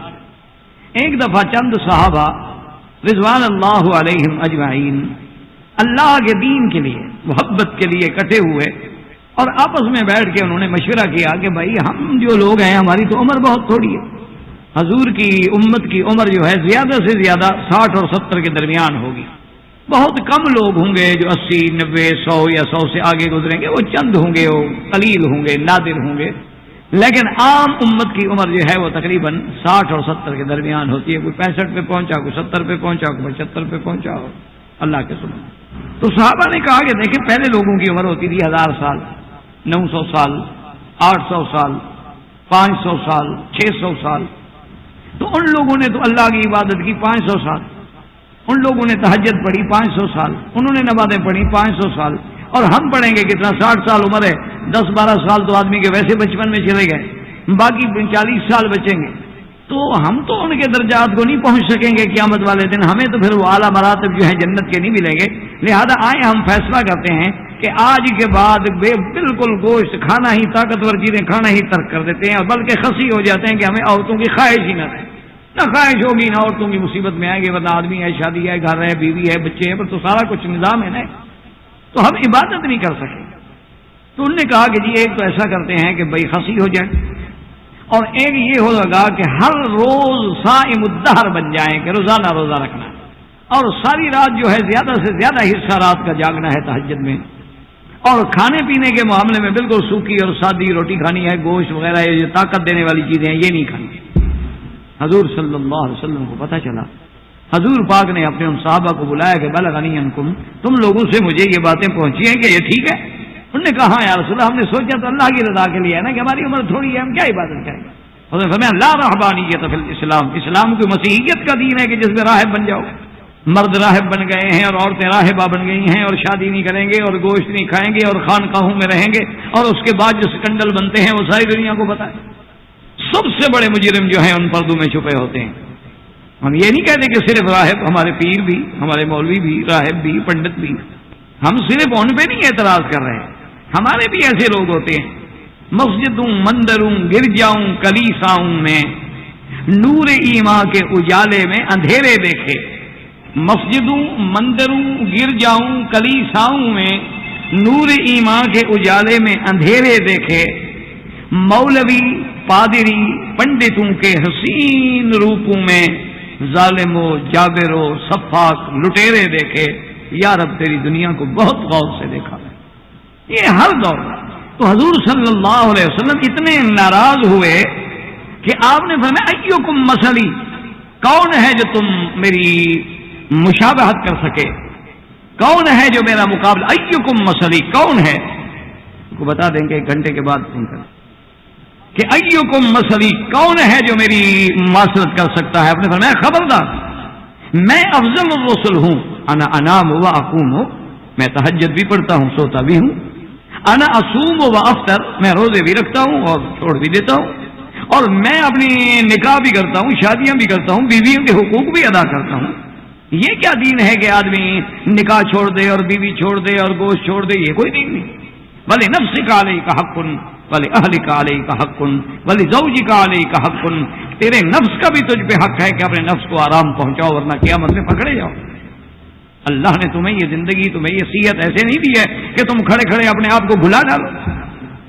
اللہ نے تیرے اوپر تیرے گھر والوں کا بھی حق ہے، تیرے مہمانوں کا بھی حق ہے، تیرے دوستوں کا بھی حق ہے، تیرے ہمسایوں کا بھی حق ہے۔ یہ سارے حقوق کا خیال رکھو گے تو مسلمان بنو گے۔ آتے کل ذی حق حق، ہر حق والے کو حق پہنچاؤ۔ تو حضور صلی اللہ علیہ وسلم نے سختی سے ڈانٹ دیا۔ اسی طرح حضرت امیر المومنین سیدنا عمر رضی اللہ تعالی عنہ کی خدمت میں کعب بھی بیٹھے تھے کہ ایک عورت نے آ کے شکایت کی۔ اس نے کہا کہ یا امیر المومنین ان زوجی، میرا خامن جو ہے یصوم النہار و یقوم اللیل، دن کو روزے رکھتا ہے اور رات کو تراویح پر تہجد پڑھتا ہے۔ اچھی بات، تمہارا خامن تو بہت اچھا۔ جب وہ ہٹے تو حضرت کعب نے کہا، انہوں نے کہا امیر المومنین وہ عورت شکایت کر رہی تھی، آپ نے اس کو ڈانٹ دیا کہ بھئی تمہارا خامن بہت اچھا ہے۔ اس نے کہا وہ تو تعریف کر رہی تھی کہ دن کو روزے رکھتا ہے، رات کو تہجد پڑھتا ہے اور میرا خامن۔ انہوں نے کہا یہی تو بیچاری کہہ رہی تھی کہ دن کو روزے رکھتا ہے اور رات کو تہجد پڑھتا ہے، وہ تو حضرت صاحب صوفی بنے ہوئے ہیں، تو عورت کے حقوق کون ادا کرے گا؟ آپ نے فرمایا ہاں تمہاری بات بالکل ٹھیک، تمہاری بات صحیح ہے، تم نے اس کی شکایت سمجھی ہے تو اس کا فیصلہ بھی تم کرو۔ انہوں نے اس کے خامند کو بلایا، انہوں نے کہا حضرت آپ تو صوفی بن گئے، بیوی کہاں جائے؟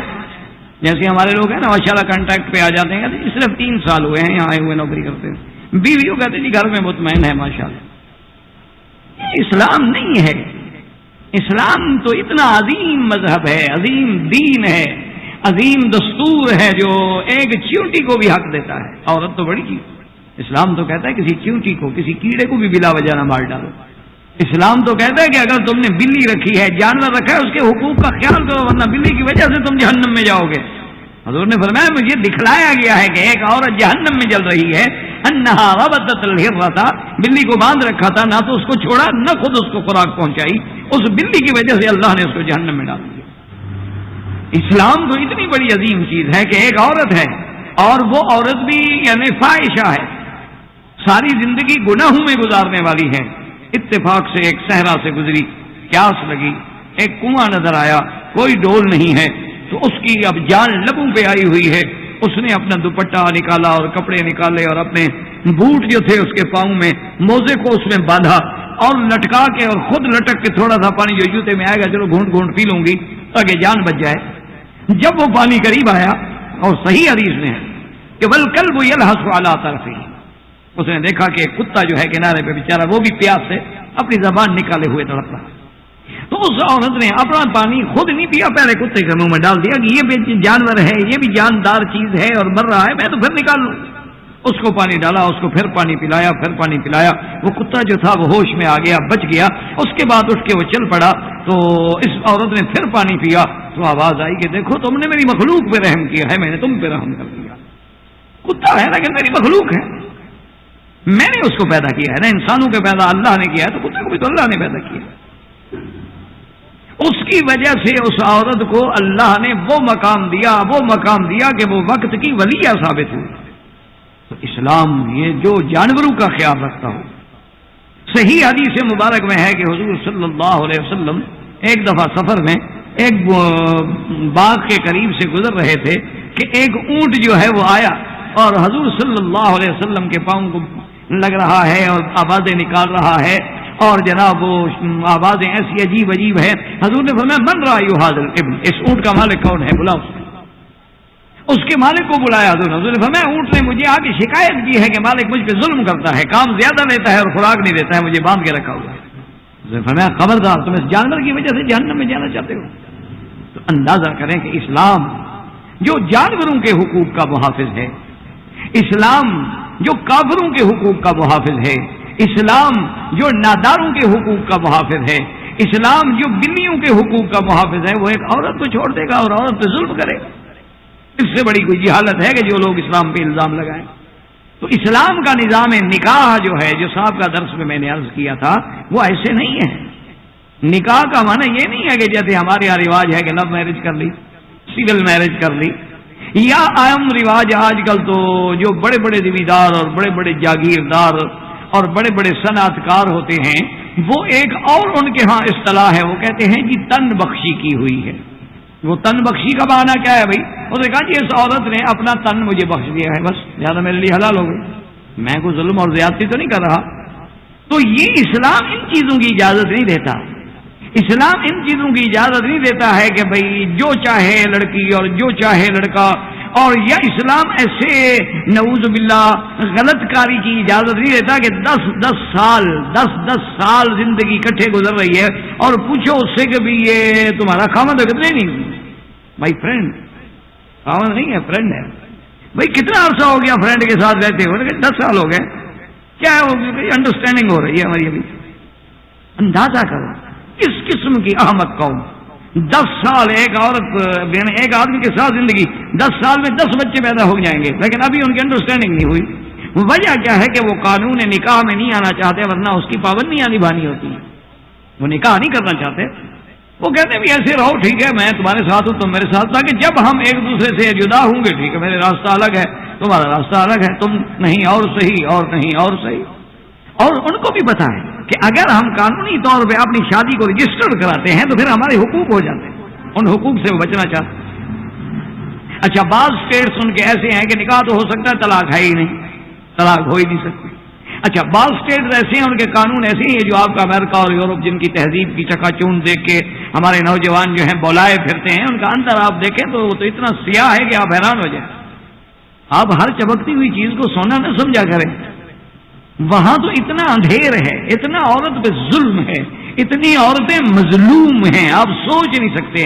لاس اینجلس کے ایک اسکول کا معائنہ کیا گیا، 250 طالبہ یعنی متوسطہ کی میٹرک کے ہائی اسکول کی طالبہ 250 حاملہ ہو چکی. ابھی وہ بیچاری میٹرک میں پڑھ رہی. یہ جن کو آپ سمجھتے ہیں نا کہ یہ ترقی یافتہ ملک ہیں، آپ حیران ہوں گے. آپ اعداد و شمار اٹھا کے دیکھ لیں، پورے امریکہ میں ہر سال 1 ملین حرامی بچے پیدا ہوتے ہیں. 1 ملین 10 لاکھ. صرف کیلیفورنیا میں ایک سال میں 10,000 اولاد بالزنا پیدا ہوئی. آپ نے کیا سمجھا ہے کہ یہ بڑی مہذب قوم ہے؟ یہ کوئی اعلیٰ کردار اور سوسائٹی کے حامل لوگ ہیں جو سرکار دو جہاں پہ تو اعتراض کرتے ہیں کہ جی بی بی عائشہ کی عمر 9 سال تھی اور بی بی عائشہ کی عمر 9 سال تھی اور ان کے نبی نے 9 سال کی عورت سے شادی کر لی، 9 سال کی بچی کو گھر میں لے گئے. لیکن ان کو کہتے ہوئے یہ لحاظ بھی نہیں آتا کہ تمہارے ملک میں تو ایک سال کے اندر 2 لاکھ کنواری مائیں ہیں جو 9 سے 12 سال کی عمر کے اندر حاملہ ہوئی اور جن کے ابارشن کرانے پڑے. آپ یہ ان کے اپنے اخبارات کے اعداد و شمار ہیں، ان کے اپنے اعداد و شمار، ان کی اپنی کتابوں کے اعداد و شمار ہیں. آپ حیران ہوں گے کہ برطانیہ میں جب مقابلہ حسن ہوا تو 300 عورتیں احتجاج کرتے ہوئے بینر لے کے بیچاری کھڑی تھیں سڑکوں پر کہ خدا کے لیے یہ عورتوں کی منڈی بند کرو، کب تک عورت کو نیلام کرو گے؟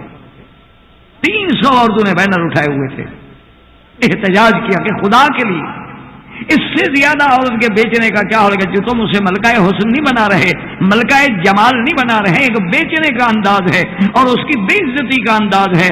اور وہ جو جج ہیں حسن و جمال کے فیصلہ کرنے والے، وہ جس انداز میں عورت کی ایک ایک بوٹی کا تجزیہ کرتے ہیں، اللہ تبارک و تعالیٰ وہ منظر کسی کو نہ دکھلائے.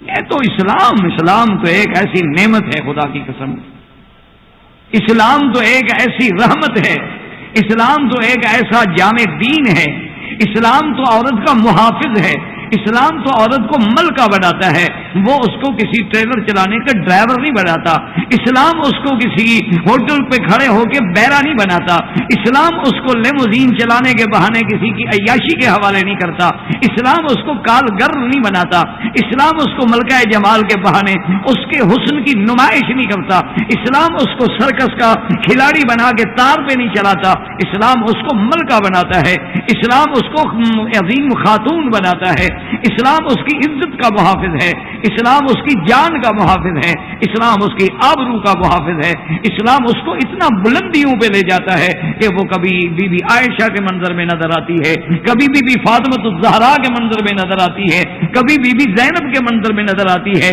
کبھی امہات المومنین نظر آتی ہیں، کبھی بنات رسول نظر آتی ہیں، کہیں ام اسماعیل نظر آتی ہے، وہ تو اس کو اتنا اونچا کرتا ہے کہ جہاں عورت دوڑی ہے قیامت تک لوگ دوڑتے رہیں تاکہ عورت کا نام زندہ رہے۔ تم اسلام پہ اعتراض کرتے ہو، کتنے دکھ کی بات۔ یہ صفا مروہ کیا ہے جی؟ کس پیغمبر نے صفا مروہ دوڑی تھی؟ آج تک جو مسلمان لاکھوں کی تعداد میں دوڑ رہے ہیں، کیا ہے صفا مروہ؟ صفا مروہ کسی پیغمبر کی سنت ہے؟ کسی مرد کی سنت ہے؟ صفا مروہ میں صرف ایک خاتون تھی، ام اسماعیل، جو اپنے بیٹے کی اس کیفیت کو برداشت نہ کر سکیں جب وہ پانی کے لیے تڑپ رہا تھا، تو بی بی سامنے صفا پہ چڑھی کہ کوئی آدمی نظر آ جائے، کوئی پرندہ نظر آ جائے، کوئی قافلہ نظر آ جائے۔